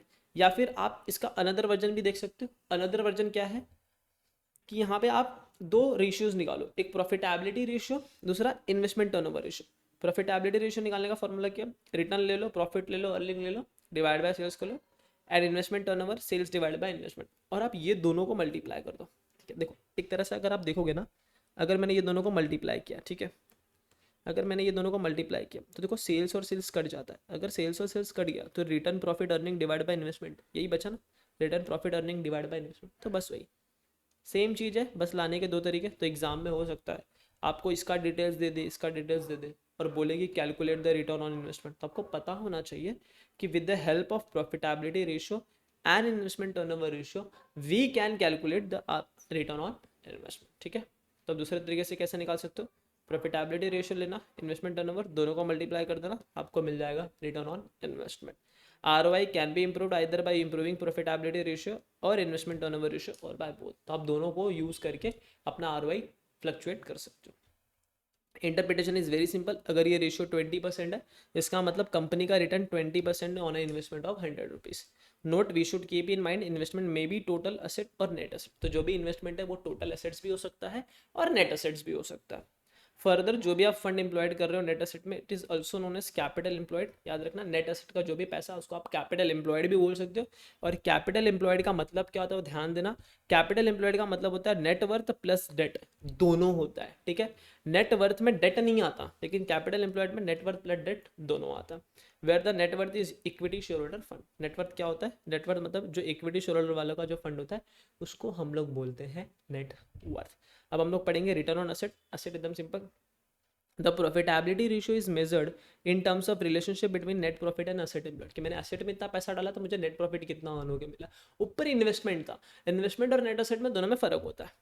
To earn profit, this ratio measures the profitability of the firm. ठीक है, this ratio measures the profitability of the firms in terms of asset employed in the firm में जो मैं asset employed करा उसके अंदर मैं कितना प्रॉफिट अर्न करा। It measures the net profit per rupee of average total asset और एवरेज टेंजिबल और एवरेज फिक्स असेट। तो फॉर्मूला देख लो, जो भी नेट प्रॉफिट आफ्टर टैक्स आएगा उसको ऊपर लिखना है, डिवाइड बाय जो भी आप टोटल एसेट इन्वेस्ट करो या तो टोटल एसेट से डिवाइड कर देना, या तो टेंजिबल एसेट से, या तो फिक्स एसेट्स, और ये सब आपको एवरेज लेना है। डिटेल्स दी हुई है तो एवरेज लेना, नहीं दी हुई तो कोई बात नहीं, मल्टीप्लाई बाय 100। इसका जो भी आंसर आएगा परसेंटेज में आएगा, बिकॉज हम लोग यहाँ से 100 में मल्टीप्लाई कर रहे हैं, ठीक है। समटाइम्स टोटल एसेट में be consider instead of average asset. कभी कभी हो सकता है आपको टोटल एसेट्स दिया होगा, एवरेज एसेट्स का अगर डिटेल नहीं दिया तो मत कंसिडर करना। Interpretation is very simple. अगर इसका ROA 20% है, इसका मतलब क्या हो गया, company is earning net profit after tax of 20 on investment of asset of ₹100। Now another angle भी उसके अंदर हो सकता है। अब ये जो नेट प्रॉफिट होता है ना ऊपर, ये हम लोग ने टैक्स हटाने के बाद लाया था। तो एक अनदर एंगल ऐसा हो सकता है कि जो नेट असेट है उसके अंदर डेट वालों का भी तो पैसा लगा होता है ना, जो असेट हम खरीदते हैं वो डेट वालों से भी तो पैसा लेके असेट खरीदते हैं ना। तो दूसरा एंगल क्या हो सकता है कि आप इस असेट के अंदर डेट वालों का भी तो पैसा लगा, तो हम लोग बोलते हैं जो इंटरेस्ट हम लोग ने माइनस किया था ऊपर, उसको हम ऐड बैक कर लेंगे, कि इंटरेस्ट का खर्चा वापस ऐड बैक कर, कि ये भी तो पैसा डेट असेट वालों के लिए हम कमा रहे हैं एक तरह से। So it is nothing but here the net profit is exclusive of interest as assets are also financed by lenders, hence ROA can be calculated as follow another angle। तो अगर क्वेश्चन में बोला है कि आप अनदर एंगल से calculate करो तो आप इंटरेस्ट ऐड करके कैलकुलेट कर देना, नहीं समझ में आया दोनों एंगल से कैलकुलेट कर देना, मार्क्स तो अपने को मिलेंगे। Net profit after tax plus interest divide by average total assets और एवरेज टेंजिबल एसेट्स और एवरेज, सेम फॉर्मूला है, बस ऊपर ऐड इंटरेस्ट कर दिया, मल्टीप्लाई बाय 100। फिर एक दूसरा फॉर्मूला, अगर आप चाहो तो रिटर्न ऑन टोटल एसेट्स निकाल सकते हो। वो कैसे निकालोगे, EBIT लेना, ब्रैकेट में 1 - T करना। देखो यहाँ पे हम लोग ने माइनस आई नहीं किया, डायरेक्ट आफ्टर टैक्स लेके गए EBIT को, जिसको हम लोग ना शॉर्ट में ना दूसरे शब्दों में हम लोग उसको ना नेट ऑपरेटिंग प्रॉफिट भी बोलते हैं, नेट ऑपरेटिंग प्रॉफिट बोलते हैं, नो पैट करके ऐसा होता है, net operating profit after tax, ये टर्म भी हम लोग यूज़ करते हैं, divide by average total asset. और अगर आपको रिटर्न ऑन नेट एसेट चाहिए तो देखो बस नीचे नेट एसेट लिखना है एंड EBIT 1 - T करना है, ठीक है। T मेरा क्या है, टैक्स रेट, इसको चाहिए तो जो भी मेरा T है वो डेसिमल्स में आएगा। बहुत लोग यहाँ पे भी गलती करते हैं, that's why let me write this. Done. चलो रिटर्न ऑन कैपिटल एम्प्लॉयड में देख लो, रिटर्न ऑन कैपिटल एम्प्लॉयड भी आप निकाल सकते हो। एक अनदर वर्जन है ROI का, it measures the overall earning either pre tax और post tax on capital employed, कि मैंने जो कैपिटल एम्प्लॉयड में जो पैसा डाला ना वो। And ROCE should always be higher than the rate of which the company borrow, और आपका जो ROCE है वो हमेशा ज़्यादा होना चाहिए, हमेशा हायर होना चाहिए एज कम्पेयर टू जहाँ से आप पैसा बोरो कर रहे हो, उधार कर रहे हो, ठीक है। एंड अगर आप पैसा बोरो कर रहे हो 10% पे तो आपका ROCE 15% आना चाहिए, ऐसा ज़्यादा होना चाहिए। अगर आपको ROCE प्री टैक्स चाहिए तो आप EBIT divide by capital employed multiply by 100 कर लो। अगर आपको ROCE पोस्ट टैक्स चाहिए तो आप EBIT को 1 - T करके पोस्ट टैक्स लेके जाओ, डिवाइड बाय कैपिटल एम्प्लॉयड करो, मल्टीप्लाई बाय 100 कर लो, सिंपल इन डेसिमल्स। चलो समटाइम्स इट इज कैलकुलेटेड है, समटाइम्स आप इसको ऐसे भी कैलकुलेट कर सकते हो, ROCE is equal to net profit after tax ले लेना, क्योंकि आफ्टर टैक्स आपको नेट प्रॉफिट मिला, उसमें आप इंटरेस्ट ऐड कर देना, डिवाइड बाय कैपिटल एम्प्लॉयड कर देना, मल्टीप्लाई बाय 100। अब इधर हैशटैग मार के क्या लिखा है, also called earning after tax, ठीक है समझ गया। मतलब नेट प्रॉफिट आफ्टर टैक्स को आप अर्निंग आफ्टर टैक्स भी बोल सकते हो, जो इसके पहले ही मैंने बताया था। अब जो कैपिटल एम्प्लॉयड है, कैपिटल एम्प्लॉयड में क्या आएगा देख लो। कैपिटल एम्प्लॉयड आप 3 तरीके से ले सकते हो, या तो आप टोटल एसेट में से करंट लायबिलिटी माइनस कर देना, या तो आप फिक्स एसेट्स में वर्किंग कैपिटल ऐड कर देना, या तो आप इक्विटी में लॉन्ग टर्म डेट ऐड कर देना। तीनों में से जो भी इन्फॉर्मेशन दिया होगा on the basis of that you have to take the capital employed, that's it. Note में क्या लिखा है, if there is any intangible assets having physical existence like goodwill, patent, trademark should be included in the capital employed. तो आपको वो सारे के सारे चीज कैपिटल एम्प्लॉयड में इंक्लूड करना है, जैसे कि गुडविल हो गया, पेटेंट हो गया, ट्रेडमार्क हो गया। बट अगर कोई फिक्सटिशियस एसेट्स जैसे कि डेफर्ड एक्सपेंस, खर्चा अभी नहीं बाद में होने वाला, आप लोगों ने बस क्रिएट करके रखा है, should not be included in capital employed, ठीक है। And if information is available then average capital employed shall be taken. ये नोट है, note is very much important. Interpretation देख लो इसका, वेरी सिंपल। अगर मैं बोलूँ मेरा ROCE इज 12% है, means company is earning return of 12% on a capital employed of ₹100, that's it. Return on equity ROE short में क्या बोलते हैं इसको, ROE, रोई बोलेंगे। It measures the profitability of equity fund invested in the firm and it also measures the percentage return generated to equity shareholder, ठीक है। तो ये वो भी बताता है कि इक्विटी में इतना पैसा डाला तो इक्विटी वालों के लिए कितना अर्निंग हुई, वो ये जनरेट करके बताता है। तो it indicates earning available to equity share holder in comparison to equity share holders net worth, and the formula is very simple. आपको लेना है नेट प्रॉफिट आफ्टर टैक्स, उसमें से आपको माइनस करना है प्रेफरेंस डिविडेंड, अगर क्वेश्चन में दिया हुआ है तो माइनस कर देना, डिवाइड बाय या तो आप नेटवर्थ लो या तो आप इक्विटी शेयर होल्डर फंड लो। याद रखना नेटवर्थ में कभी भी डेट वालों का पैसा नहीं आता है, मल्टीप्लाई बाय 100 कर देना। एंड इंटरप्रिटेशन में इफ द ROE इज 13%, अगर आपका ROE 13% है, then company is earning 13 rupees on equity fund of ₹100। And another version we can calculate, another version भी हम निकाल सकते हैं इसका, that is return on total share holder, net profit after tax ले लेना, that is before preference dividend and divide by total share holder fund, क्योंकि total share holder fund में इक्विटी एंड प्रेफरेंस दोनों आ जाते हैं, मल्टीप्लाई बाय 100। ठीक है, done. चलो अब एक अनदर इंपॉर्टेंट वर्जन होता है डू पॉइंट एनालिसिस का, तो मैं बस डू पॉइंट एनालिसिस में तीन फॉर्मूला बताता हूँ, उसको मल्टीप्लाई करना, ठीक है। डू पॉइंट एनालिसिस किसने क्या बनाया उसकी इतनी जरूरत नहीं है। इसमें प्रॉफिटेबिलिटी और नेट प्रॉफिट मार्जिन निकाल लेना है आपको, वह कैसे निकलेगा, सिंपल सी बात है। प्रॉफिटेबिलिटी और नेट प्रॉफिट मार्जिन हमेशा आपको ये परसेंटेज में निकालना, आपको लिखना है प्रॉफिट और net income divide by sales revenue multiply by 100, ये और है, याद रखना, ये आप निकाल लेना पहला। फिर दूसरा आप निकाल लेना है इन्वेस्टमेंट टर्नओवर या एसेट टर्नओवर रेशियो, वो कैसे निकालोगे, सेल्स या रेवेन्यू डिवाइड बाय इन्वेस्टमेंट और एसेट और कैपिटल। फिर तीसरा आप इक्विटी मल्टीप्लायर निकाल लेना, इक्विटी मल्टीप्लायर निकालेंगे कैसे, इन्वेस्टमेंट या एसेट या capital divide by share holder equity. जैसे ये तीनों, अब इसका आंसर भी डेसिमल में निकालना, इसका आंसर भी आप डेसिमल्स में निकालना, ठीक है। ये निकालने के बाद तीनों को मल्टीप्लाई कर देना, जैसे आप तीनों को मल्टीप्लाई करोगे आपका आ जाएगा रिटर्न ऑन इक्विटी। शॉर्टकट तरीका है, कभी एग्जाम में आपको ये तीनों डिटेल्स दिया होगा और बोला रहेगा कि रिटर्न ऑन इक्विटी निकालो, तो ये have to multiply this three things. अब एग्जांपल देख लो, let's solve one example, XYZ company details are as under, ठीक है।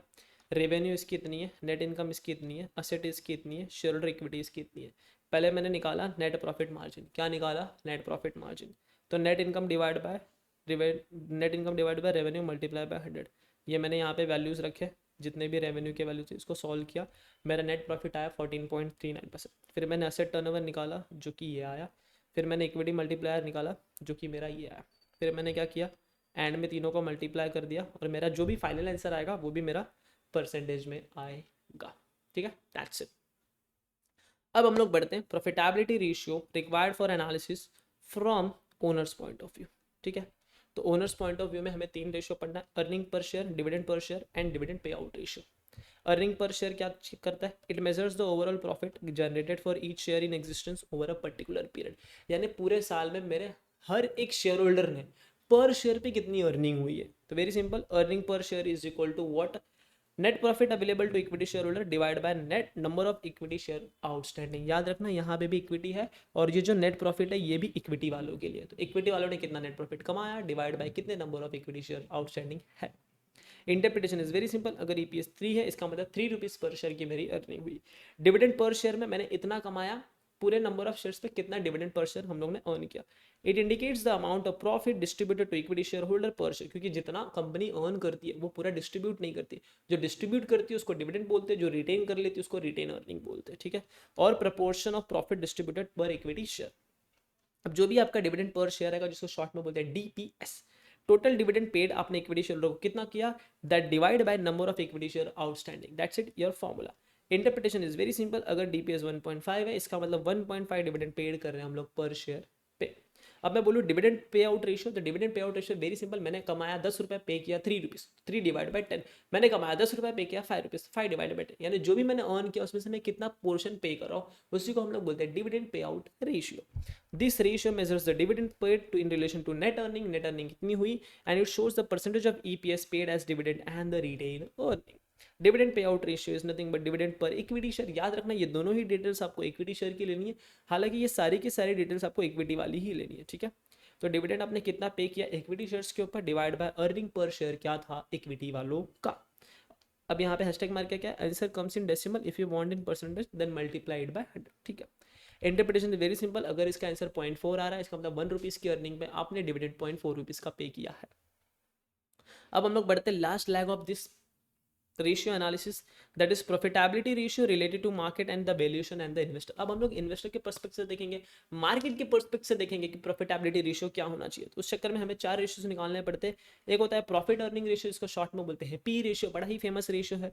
दूसरा होता है dividend and earning yield ratio, तीसरा होता है मार्केट वैल्यू और बुक वैल्यू पर शेयर, और चौथा होता है Q रेशियो। क्या पढ़ेंगे Q। तो प्राइस अर्निंग रेशियो एकदम सिंपल सा होता है, इसके नाम में इसका आंसर है पीई रेशियो, प्राइस ऊपर रखो, अर्निंग नीचे रखो, जो भी आंसर आएगा वो आएगा टाइम्स में, बस।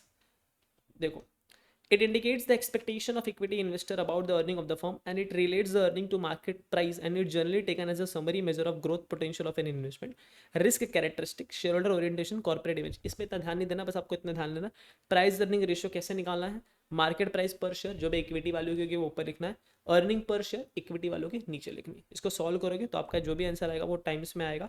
और एक और तरीका है पी रेशियो निकालने का, 1 डिवाइड बाई के ई, बट ये जो भी आपको के ई वो डेसिमल में लिखना है। इसके बारे में हम कैपिटल स्ट्रक्चर या फिर और भी 2-3 चैप्टर है वहाँ पे हम डिस्कस करेंगे, बट ये दूसरा शॉर्टकट तरीका था, वो भी मैंने आपको यहाँ पे बता दिया।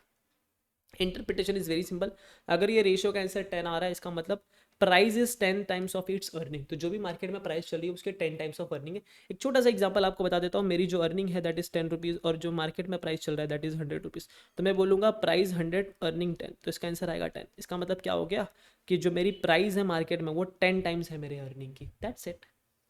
It indicates the pay back period to the investor perspective, और एक तरह से ये पे बैक पीरियड भी बताता है कि अगर इसका आंसर 10 आ रहा है, इसका मतलब आपको 10 ईयर्स लगेंगे आपके प्राइस को रिकवर होने में, क्योंकि अर्निंग तो साल में एक बार होती है ना, इसके लिए। A higher P ratio means the company stock is over, अगर ये पी रेशियो आपकी बहुत ज़्यादा है, इसका मतलब जो कंपनी का स्टॉक है वो ओवर वैल्यूड है, और the investor are expecting high growth rate in future, या फिर इन्वेस्टर ज़्यादा ग्रोथ एक्सपेक्ट कर रहे हैं। फिर दूसरा आता है डिविडेंड और अर्निंग यील्ड। जब भी ये यील्ड वर्ड आता है ना, यील्ड वर्ड, तो आपको समझ जाना है yield is nothing but a percentage earn, कि आप कितना परसेंटेज अर्न कर रहे हो in respect of market price. हमेशा याद रखना, जब भी यील्ड वर्ड आएगा ना, डिविडेंड यील्ड बोला या अर्निंग यील्ड बोला, मतलब आपको कंपेयर किससे करना है, मार्केट में उस शेयर की प्राइस क्या चल रही है उससे कंपेयर करना है, अपने डिविडेंड को अपने अर्निंग को। yield is the indicator of true return in which the share capital is taken at its market value, तो मार्केट में जो वैल्यू चल रही है उससे आपको कंपेयर करना है, ठीक है। देखो, दो चीजें होती हैं, हमेशा ध्यान से कंफ्यूज मत होना, ठीक है। फाइनल लेवल पे होता है बट इंटर लेवल पे भी बता रहा हूँ। एक होता है डिविडेंड रेट, कि आपने डिविडेंड रेट अर्न किया। अगर मैं बोलूँ ना डिविडेंड रेट 20%, यानी ये जो डिविडेंड रेट 20% है या फेस वैल्यू पे कैलकुलेट करके लाते हो। लेकिन अगर मैं बोलूँगा डिविडेंड यील्ड, तो ये जो डिविडेंड यील्ड होता है ना, ये मार्केट में जो प्राइस चल रही है ना उसका 20% आप कैलकुलेट करके देखते हो कि मैंने इतना डिविडेंड अर्न किया as compare to my market price, because you are investing at the price of market, not at the price of face value, ठीक है। चलो, ये हो गया।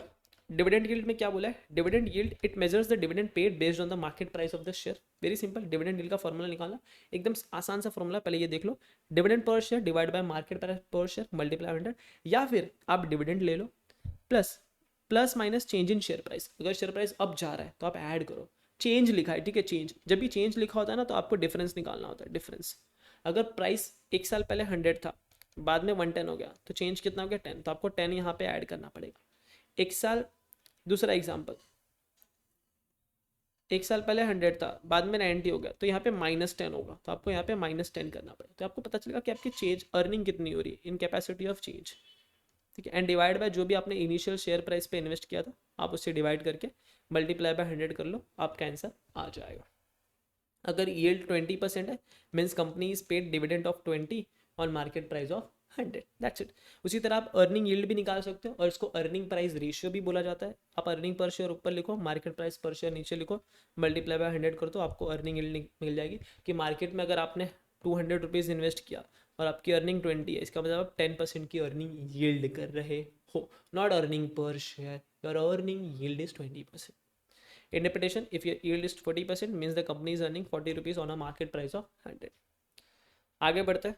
एक होता है market value divide by book value पर शेयर, कि मार्केट में इतनी वैल्यू चल रही है, बुक वैल्यू, देखो जो बुक वैल्यू होती है वो books of accounts, transaction, recorded entries, इससे निकल के आता है। मार्केट में जो वैल्यू चल रही होती है वो रियल वैल्यूएशन पे चल के आता है। तो समटाइम कुछ इन्वेस्टर्स है, दे वांट टू नो कि मार्केट में वैल्यू चल रही है इतनी, बुक वैल्यू तो क्या चल रहा है, रेशियो क्या चल रहा है, तो लोग क्या करते हैं, वो लोग बोलते हैं आप market value divide by book value कर दो, ठीक है।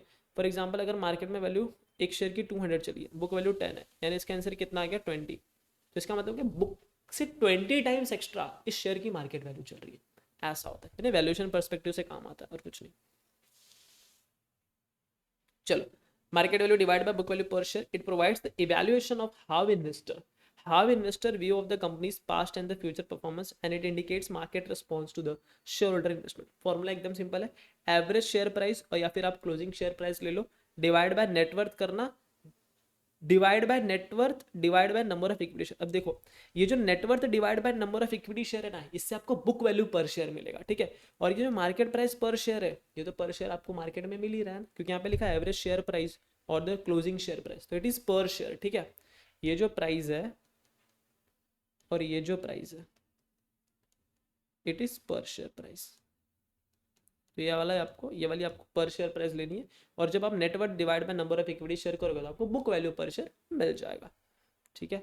अगर ये रेशियो 1.5 आ रहा है, इसका मतलब market price is 1.5 times of book value. Higher the ratio better is the share holder position in terms of return and the capital gain. अब लास्ट बचता है क्यू रेशियो। क्यू रेशियो यही बात बोलता है कि आपके बुक में जो इक्विटी और लाइबिलिटी का, सॉरी ऐसा बोलना चाहे, चलो फॉर्मूला ही पढ़ता हूँ। Q ratio. This is proposed by James Tobin. The ratio represents the relationship between the market valuation of intrinsic value. It measures the market value of equity as well as debt in comparison to all assets in their replacement. यानी ये क्या major करता है कि मेरे book में जो भी assets एंड liability है, अगर मैं आज के आज उसे बेचने जाऊं तो मुझे कितना मिलेगा, एंड मार्केट में मेरी इक्विटी या लाइबिलिटी की वैल्यू क्या है, वो बस यही मेजर रिलेशनशिप। मार्केट में इक्विटी या लाइबिलिटी की वैल्यू क्या है रिलेशन टू जो मेरे बुक में असेट्स की वैल्यू, उसको मैं बेचने जाऊं तो मुझे कितना पैसा मिलेगा, ठीक है। तो market value of equity liability divide by estimated replacement cost of assets और the market value of a company divide by asset replacement cost. तो इससे पता चलता है कि मेरे असेट की कितनी वैल्यू है। फॉर एग्जांपल आपने असेट की वैल्यू निकाली जो कि 100 रुपये आ रही है, मार्केट में जाके वैल्यू देखा 120 आ रही है, तो आप बोलोगे 120 डिवाइड बाय 100, यानी आप क्या बोलोगे 1 रुपीज़ के रिप्लेसमेंट असेट के बदले मेरे पास मार्केट में 120 का मार्केट वैल्यू पड़ा हुआ है, ऐसा। If the ratio is 3 means the market value of, if the ratio is 3 means the market value of 3 times asset replacement cost। तो जो market value वो 3 times है as compared to asset replacement cost। अगर आपका Q ratio less than 1 आता है, इसका मतलब आपका stock under valued है। अगर वो 1 आता है, इसका मतलब ये equilibrium पे है, ना profit ना loss पे।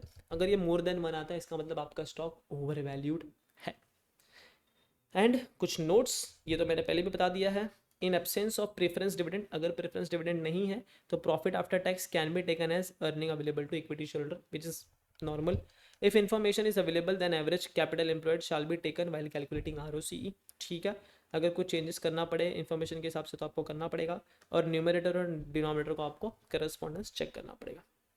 चलो अब कुछ यूजर्स देख लेते हैं। अब इसके बाद से जितनी भी चीज़ें चलेगी, अगर आप देखना चाहो तो थोड़ा स्पीड अप करके देख सकते हो, बट नहीं भी देखना चाहो तो कोई बात नहीं, क्योंकि देख लेना पता, मैं तो आपको यही सजेस्ट करूँगा, क्योंकि अब यहाँ पे थोड़ी चीज़ें थोड़ी फास्ट चलेगी, क्योंकि अब जो बचा हुआ है वो थोड़ी बहुत क्वेश्चन क्रक्स नोट्स बचे हुए हैं। तो एक काम करता हूँ, आपका फॉर्मूला वाला पार्ट तो हो गया ना, तो इसको मैं पार्ट 2 करके डाल दूँगा आपके लिए। नहीं तो एक काम करो, कवर करने दो, पानी पी के आता हूँ। चलो पानी पी के आ गया, अभी पानी पी लो। एंड अब जो मैं पढ़ाने जा रहा हूँ देख लो, ठीक है, इग्नोर नहीं करना है, ठीक है। 20 मिनट 20 से 25 मिनट में हो जाएगा। Users and objective of financial analysis as a bird eye view. अगर मैं आपको यूजर्स बताऊं कि कौन से रेशियोज पे ध्यान देना चाहता है, तो देखो अगर मैं बात करूं शेयर होल्डर्स के, तो लोग ओनर होते हैं कंपनी के, ठीक है, और उनको क्या क्या चीज़ें जाननी है, ग्रोथ क्या है कंपनी का, प्रॉफिटेबिलिटी क्या है, तो उसके लिए लोग कौन कौन से रेशियो देखते हैं, प्रॉफिटेबिलिटी रेशियो देखते हैं, जैसे कि अर्निंग पर शेयर बताओ, डिविडेंड पर शेयर बताओ, पी रेशियो बताओ, डिविडेंड पे आउट रेशियो बताओ। ये कौन देखता है, शेयर होल्डर देखता है। अगर मैं बात करूँ इन्वेस्टर्स की, तो इन्वेस्टर्स किस पे इंटरेस्टेड होते हैं, they interested to know the overall financial health of the organisation, particularly कि फ्यूचर में पर्सपेक्टिव क्या है ऑर्गेनाइजेशन का। तो हम लोग चेक करते हैं profitability ratio, capital structure ratio, solvency ratio, turnover ratio, they are concerned with that. कौन, इन्वेस्टर्स। अगर मैं बोलूँ लेंडर्स जो आपको पैसा देते हो, तो वो लोग किससे, वो लोग कौन कौन से रेशियो चेक करेंगे, coverage ratio, solvency ratio, turnover ratio, profitability ratio, ये सब रेशियोज हम लोग चेक करते हैं। अगर मैं क्रेडिटर की बात करूँ, तो क्रेडिटर को क्या चाहिए कि they are interested to know liability position of the particular company is in short term and creditor would like to know whether the organization will able to pay the amount due to them। तो लोग देखते हैं liquidity ratio and short term, क्योंकि उनको तो यही check करना है। लिक्विडिटी वाले में तो क्रेडिटर आते हैं, करंट लाइबिलिटी में तो क्रेडिटर आते हैं। अगर मैं एम्प्लॉय की बात करूँ तो एम्प्लॉय भी चेक करता है, क्या चेक करता है, they will be interested to know the overall financial wealth of the organisation in comparison with the competitor company.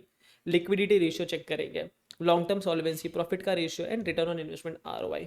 अगर रेगुलेटर गवर्नमेंट के बारे में बात करो तो गवर्नमेंट को सिर्फ कंसर्न है प्रॉफिटेबिलिटी रेशियो से, because they will analyse the financial statement to determine the taxation, उनको टैक्सेशन से बहुत प्यार है, and other details payable to the government, ठीक है। अगर मैं मैनेजर की बात करूँ तो जो प्रोडक्शन मैनेजर है वो इनपुट आउटपुट रेशियो देखता है, रॉ मटेरियल कंजम्पशन रेशियो दिखता है क्योंकि उसको प्रोडक्शन से लेना देना है। सेल्स मैनेजर देखेगा टर्नओवर रेशियो कि भाई मेरा रिसीवेबल टर्नओवर रेशियो, जो मैं पैसा बेच रहा हूँ वो आ रहा है कि नहीं आ रहा। एक्सपेंस रेशियो देखता है कि कितना सेलिंग का खर्चा आ रहा है, all this thing sale figure से रिगार्डिंग उसका इंटरेस्ट होता है। जो फाइनेंशियल मैनेजर होता है, they are interested to know the various ratios for their future protection of the financial statement, financial requirement. So they are concern with the profitability ratio particularly related to return on investment, turnover ratio, capital structure ratio. Then the chief executive or the general manager, they are concerned about all the ratio, and they will try to assess the complete perspective of the company starting from sales, finance, inventory, human resource, production, everything. अब मैं different industries की बात करूँ तो जो telecom industry है, bank industry है, hotel industry and transport, तो उनके लिए बोलते हैं जो भी फाइनेंस मैनेजर और एनालिस्ट है उनको कैलकुलेट करना पड़ता है ratio on the basis of their company and compare with the industry norms. देखो जो टेलीकॉम इंडस्ट्री वो बोलता है रेशियो रिलेटेड टू कॉल कितने आ रहे हैं, रेवेन्यू एंड एक्सपेंस पर कस्टमर पे खर्चा कितना जा रहा है। बैंक वाले देखते हैं कि लोन टू डिपॉजिट रेशियो, हम लोग के पास डिपॉजिट इतना, हम लोग ने लोन कितना दिया है वो वाला। ऑपरेटिंग खर्चा क्या है, जितना हम इनकम कमा रहे उतना खर्चा क्या है वो वाला। होटल वाले देखते हैं room occupancy, bed occupancy ratio, bed occupancy ratio. Transport वाले देखते हैं कि पर किलोमीटर पे मेरे कितने पैसेंजर आ रहे हैं। Operating cost per kilometre passenger, ठीक है, कॉस्टिंग पे पहुंच गया, बस खत्म हो गया। अब application of ratio analysis in financial decision making, ये पूरा का पूरा थियरी है। फाइनेंशियल रेशियो इवैल्यूएशन परफॉर्मेंस, हम लोग फाइनेंशियल रेशियो का परफॉर्मेंस इवैल्यूएशन में करते हैं। कौन कौन से रेशियो को हम लोग चेक करते हैं जब हम लोग को किसी कंपनी का फाइनेंशियल परफॉर्मेंस चेक करना है? तो लिक्विडिटी पोजीशन देखेंगे, लॉन्ग टर्म सॉल्वेंसी देखेंगे, ऑपरेटिंग एफिशिएंसी देखेंगे, ओवरऑल प्रॉफिटेबिलिटी देखेंगे, इंटरफर्म कंपैरिजन करेंगे, फाइनेंशियल रेशियो बजटिंग के लिए यूज करेंगे। चलो, अब फाइनेंशियल रेशियोज की लिमिटेशन क्या है? तो पहला तो अगर आपके बहुत सारे प्रोडक्ट लाइन है तो प्रॉब्लम हो जाएगा। फाइनेंशियल डेटा बहुत ही डिस्टॉर्टेड होता है क्योंकि इन्फ्लेशन उसमें इंक्लूड होता है, सीजनल फैक्टर की वजह से रेशियोज अलग हो जाते हैं।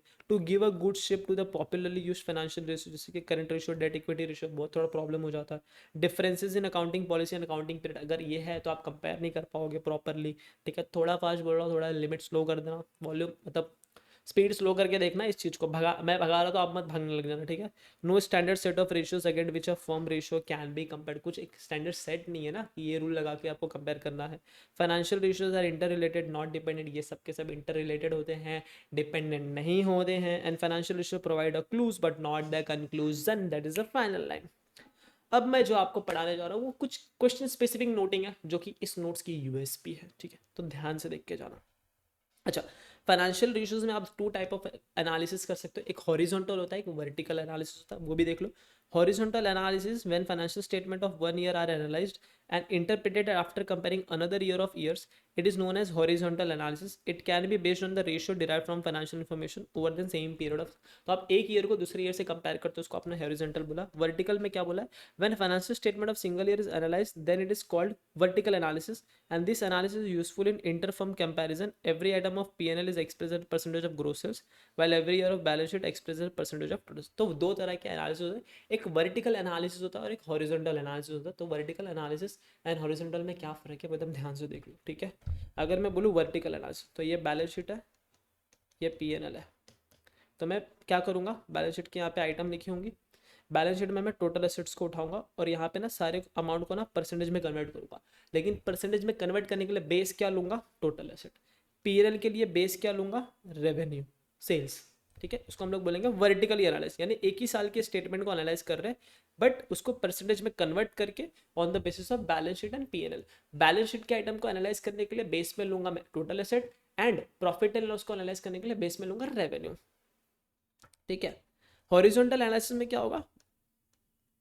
हॉरिजॉन्टल एनालिसिस में परसेंटेज में कन्वर्ट नहीं हुआ, कोई लाइन ऑफ आइटम है, उसी लाइन ऑफ आइटम को मैं ईयर ऑन ईयर एनालाइज कर रहा हूँ। जैसे मैं रिसीवेबल में मैंने 2001 लिया, उसको मैंने बेस बना लिया, 2002 के लिए मैं इससे कंपेयर करूंगा, 2003 के लिए भी 1 से कंपेयर, और फिर मैं चेक करूँगा कि कितना इंक्रीज या डिक्रीज हो रहा है, उसी को बोलते हैं हॉरिजॉन्टल एनालिसिस। चलो आगे बढ़ते। अब ये याद रखना कि ये वाले रेशियोज जो कंपनी के अकाउंट्स होते हैं उसमें भी फाइनेंशियल स्टेटमेंट जब आप प्रिपेयर करते हो उसके नोट्स टू अकाउंट में बताना पड़ता है current ratio, debt equity ratio, DSCR, return on equity, inventory turnover, trade receivable, trade payable, net capital turnover, net profit ratio, return on capital employed and return on investment, that's it. Now we are moving towards some question specific notice, let us focus on it करके। अगर आपके question अच्छे से हो गए कोई बात नहीं, नहीं हो तो ये एक बार देख लो। ये होने के बाद आपको थोड़ा मतलब ये क्वेश्चन क्रक्स टाइप आप बोल सकते हो, ठीक है। Income statement related ratio calculate in percentage, हमेशा याद रखना कोई भी अगर आपका इनकम स्टेटमेंट रिलेटेड रेशियो आप परसेंटेज में कैलकुलेट करो आराम से। For capital employed read noting given in question, capital employed include capital from all sources that is equity, debt, preference, retain earning, reserve and surplus. Capital employed के लिए आपको हमेशा noting लिखना है, रीड करना है। एंड कैपिटल एम्प्लॉयड में सब कुछ आता है, debt, equity, preference, reserve and surplus, सब कुछ, इक्विटी भी। For calculating stock turnover ratio take cost of goods, और जब भी आप स्टॉक टर्नओवर रेशियो निकालो, स्टॉक टर्नओवर रेशियो बोल दो या फिर मैं इन्वेंट्री टर्नओवर रेशियो बोल दूं, इसके लिए आपको हमेशा कॉस्ट ऑफ गुड्स सोल्ड लेना है, ठीक है। क्रेडिट सेल्स नहीं लेना है, सेल्स नहीं लेना है, हमेशा प्रायोरिटी किसको देनी है, कॉस्ट ऑफ गुड्स सोल्ड को। एवरेज स्टॉक, आपको एवरेज स्टॉक लेना है अगर ओपनिंग एंड क्लोजिंग डिटेल्स दी हुई है। For calculating net worth not include debt and current liabilities portion, याद रखना नेट वर्थ हमेशा इक्विटी वालों का होता है, डेट वालों का नहीं होता है। इसके लिए जब भी आप नेट वर्थ निकालो तो आप debt and current liability portion को मत लेना। For receivable collection period formula is very simple, अगर आपको रिसीवेबल कलेक्शन पीरियड बताना है नंबर ऑफ डेज, तो formula is very simple, receivable ऊपर लिखना divide by average daily sales लिख देना। एंड एवरेज डेली सेल्स कैसे आएगा, credit sales divide by number of days. ये रिसीवेबल आप एवरेज भी ले सकते हो। If average details about receivable not given then to closing amount नहीं दिया तो क्वेश्चन नंबर सॉल्व 1 करोगे हो जाएगा। सेकंड नोटिंग देख लेते हैं। इफ क्वेश्चन से is prepare projected financial balance sheet and PNL, तो उसके केस में आपको क्या चेक करना है, जो भी आपकी टोटल लायबिलिटी एंड इक्विटी है that is equal to total assets, पहला पॉइंट ये। Charge interest on debenture if question given in question, ठीक है। With the use of stock turnover calculate cost of goods sold, okay. By using quick ratio calculate stock value, ठीक है। Stock value यानी inventory का value निकाल सकते हैं। Inventory and stock both are same, interchangeably the words are different only and nothing else. Quick assets not include stock और inventory and prepaid expense, ठीक है। क्विक एसेट्स में कभी भी याद रखना स्टॉक या इन्वेंट्री या प्रीपेड का खर्चा, प्रीपेड एक्सपेंस इंक्लूड नहीं होता। In balance sheet current asset side balancing figure is cash, तो बैलेंस शीट जब आप बनाओ तो कैश आपका कुछ बैलेंसिंग फिगर अगर बैलेंस शीट में बच रहा है तो जो बैलेंसिंग फिगर आ रहा है वो कैश बन जाएगा, ठीक है। क्योंकि कैश के बारे में कुछ डिटेल दिया नहीं होता तो हम कुछ अदर असेट अज्यूम नहीं कर सकते। तो अगर बाकी इन्वेंट्री दिया, रिसीवेबल दिया, तो बच गया जो बैलेंस नहीं मैच हो रहा है उसको बोलेगा ये कैश है, बात खत्म। रिटर्न ऑन असेट और ऑपरेटिंग प्रॉफिट आफ्टर टैक्स, अगर आपको रिटर्न ऑन असेट निकालना तो आप ये वाला फॉर्मूला यूज कर सकते हो जो कि इसके पहले भी हमने आपको पढ़ाया है। ये EBIT 1 - T divide by asset, ये जो टी है डेसिमल में लिखना। Fourth one is for total liability, जब आप टोटल लायबिलिटी निकालो you can assume it is without capital portion, तो जब आप टोटल लायबिलिटी निकालो तो आप अज्यूम कर सकते हो कि टोटल लायबिलिटी कैपिटल पोर्शन के बिना है। कैपिटल पोर्शन बोले तो क्या, equity and reserve and surplus, ठीक है। If closing stock and stock turnover ratio is given in question, अगर आपको क्लोजिंग स्टॉक और स्टॉक टर्नओवर रेशियो दिया है क्वेश्चन में तब आप ओपनिंग स्टॉक भी कैलकुलेट कर सकते हो। And for stock turnover ratio we consider cost of goods sold, ठीक है। तो फॉर स्टॉक टर्नओवर रेशियो आपको क्या कंसीडर करना है, कॉस्ट ऑफ गुड्स सोल्ड, ठीक है।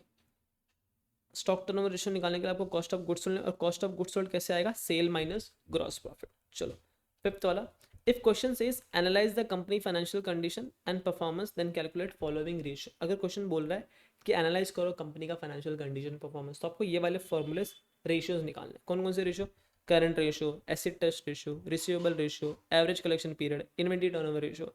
फिर टोटल डेट टू नेटवर्थ निकालना। टोटल डेट में शॉर्ट टर्म लेना प्लस लॉन्ग टर्म दोनों ऐड कर देना। Long term debt to total capitalisation, अब जो टोटल कैपिटलाइजेशन में क्या क्या इंक्लूड करोगे, all sources of capital that is long term debt, common stock, retained earning, all the things। gross profit margin और net profit margin, total asset turnover and return on asset, ये सब ratios आपको निकालना है और at the end analyze करना है ratio को and that's it। if question says calculate return on total asset that is ROTA, तो आपको कैसे निकालना है, EBIT divide by total assets multiply by 100। अगर टैक्स नहीं दिया है क्वेश्चन में, तो टैक्स दिया है तो आप एक बार EBIT डिवाइड बाय टोटल से मल्टीप्लाई बाय 100 कर दो। आपको अभी भी कंफ्यूजन लग रहा है तो आप EBIT 1 - T divide by total से मल्टीप्लाई बाय 100 कर दो, दोनों से आंसर निकाल दो। नोटिंग रिगार्डिंग प्रैक्टिकल क्वेश्चंस, ठीक है। इन्वेंट्री टर्नओवर निकालने के लिए आप COGS divide by average inventory करोगे। एवरेज कलेक्शन पीरियड के लिए average receivable divide by credit sales multiply by 365 और 365 डेज, ठीक है। ये तो हम लोग ने बता दिया है। डिविडेंड कवरेज रेशियो, अगर आपको प्रेफरेंस के लिए निकालना है तो आप प्रॉफिट आफ्टर टैक्स लेना नॉर्मल वाला, जो कि इक्विटी एंड प्रेफरेंस दोनों के लिए होता है, divide by dividend payable to preference share holder. अगर आपको इक्विटी के लिए निकालना है तो आप प्रॉफिट आफ्टर टैक्स में से प्रेफरेंस डिविडेंड पहले माइनस कर देना, फिर आप निकालना dividend payable to equity share holder. And हाँ, अगर यहाँ तक आप पहुँचे हो तो आप सी इंटर बन चुके हो, सी इंटरमीडिएट आप क्लियर हो चुके हैं। एंड देखो वीडियो लाइक कर दो, ठीक है। पहली चीज़ सब्सक्राइब कर दो अगर आप नए हैं उस चैनल पे, क्योंकि मैं इसलिए बोल रहा हूँ क्योंकि बहुत सारे वीडियो आने वाले हैं अभी इस चैनल पे, and which will be make you towards your journey very much soon, ठीक है। आपके जर्नी की तरफ वो लेके जाएगा एंड आपको बहुत बेनिफिट होने वाला है। तो अगर आपको समझ में आ रहा है ना चीज़ें, तो आप लाइक कर लो, ठीक है। तो मुझे समझ में आया कि ठीक है, my efforts are giving you things, ठीक है। बस एक ही चीज़ दुआ है, यही मांगूंगा और कुछ नहीं। एंड दूसरी चीज़, फीडबैक दे दो अपना, जो भी आपका फीडबैक है इस वीडियो के कमेंट कर दो, या तो आप मेल कर दो, एंड सारी चीज़ें कर दो, ठीक है। आगे बढ़ते हैं। फॉर पी रेशियो निकालने के लिए consider EPS and MPS of equity share, हमेशा याद रखना। अगर मैं बोलूँ वर्क कॉस्ट निकालने का दूसरा तरीका होता है सेल्स में से ग्रॉस प्रॉफिट माइनस कर दो। अगर मैं बोलूँ for cash balance deduct receivable and raw material stock and finish goods from current assets, तो कैश बैलेंस में से आप बाकी सब हटा दो, आपको बचा हुआ कैश बैलेंस मिल जाएगा।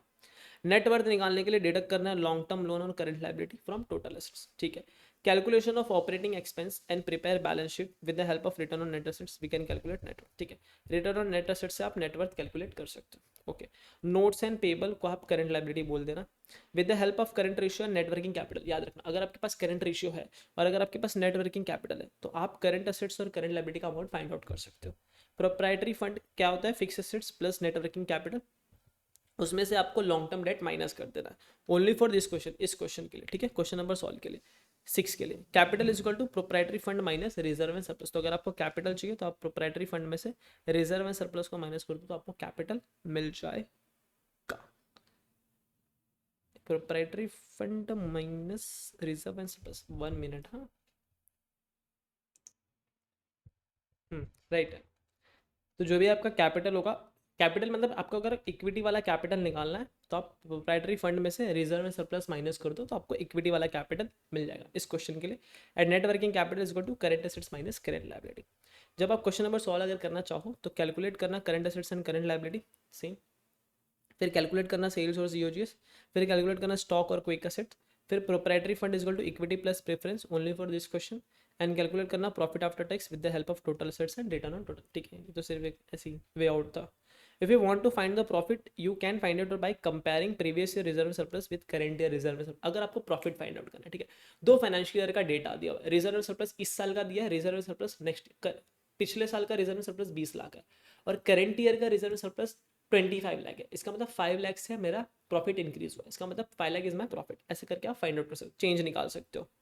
Company hold cash equivalent to 1.5 month, अगर क्वेश्चन में बोला कि कंपनी होल्ड करती है cash and equivalent of 1.5 month to cost and goods sold, तो इसका मतलब आप कैश का वैल्यू कैसे निकालोगे, सीओजीएस डिवाइड बाय 12 मंथ कर देना तो 1 महीने का सीओजीएस मिल जाएगा, मल्टीप्लाई बाय 1.5 कर देना तो आपको मिल जाएगा कैश का अमाउंट, ठीक है। और any average receivable include both debtor and receivable for debtor turnover ratio, तो अगर आप डेटर टर्नओवर रेशियो निकाल रहे हो और अगर आपको डेटर एंड रिसीवेबल दोनों का डेटा क्वेश्चन में दिया आपको दोनों को ऐड करना पड़ेगा। Same goes for creditor, average accounts payable include both creditor and payable for creditor turnover ratio, and COGS is equal to opening stock plus purchase minus closing stock, simple सी बात है। and write down all assumption as required by the question, and that's it with this revision। तो ये revision बनाने में ना मेहनत बहुत लगती है और आप देख रहे होगे जिस स्पीड से मैं चीज़ें लेके जा रहा हूँ आपके भले के लिए, सो दैट आप कम टाइम में रेशियो एनालिसिस के सारे फॉर्मूलाज आप रिवाइज करो। और ये वीडियो ना आप हर एक हफ्ते में 2 बार देखो ताकि जितने भी रेशियोज आपके दिमाग में एकदम ऐसा बैठ जाए, ठीक है। That's it this video, and picture अभी बाकी है। Wait just 1 minute. So thanks for watching first of all. Second thing, hope you enjoyed this video, ठीक है। ये वीडियो आपने एंजॉय किया होगा। इस वीडियो को बनाने में मैंने पूरे अपनी हार्ट एंड सोल लगा दी ताकि ईच एंड एवरी चीज जो भी इस वीडियो में मैंने आपको कन्वे की है वो आपको अच्छे से समझ में आ जाए। Got it. The second thing is if you want to grab the opportunity question by hand मैं आपको सॉल्व कर, ठीक है। Fourth thing is if you want the video on any other topic, ठीक है, just leave a comment, I will come up with that video. Got it. And the last thing is feedback. Yes, it is very much required and it is a request, हाथ जोड़ के request कर रहा हूँ कि please आप अपना feedback मुझे दीजिए। फीडबैक कैसे दे सकते हो? फर्स्ट थिंग, या तो आप कमेंट कर दो। सेकेंड थिंग, या तो आप गूगल फॉर्म भर दो जो आपको डिस्क्रिप्शन बॉक्स में मिलेगा। थर्ड थिंग, जस्ट आप इस मेल आईडी पे अपना फीडबैक दे सकते हो। So first thing is very simple, just leave a comment. Second thing, fill the Google form. Or third thing, you can just give a mail on this mail ID. And finally is nothing but like this video, share this video, and subscribe the channel for more such useful video to ahead, to make you ahead in your journey. And best Shri Krishna Gupta, just give your best. आप सिर्फ अपना best दो, बाकी सारी चीज़ें ना automatically आपके पास आ जाएगी. ठीक है, बस just give your best. Till then Shri Krishna Gupta is signing off. तब तक के लिए मिलते हैं अपने अगले वीडियो में. तब तक के लिए सायोनारा. फिर मिलेंगे दोबारा. सी यू सून.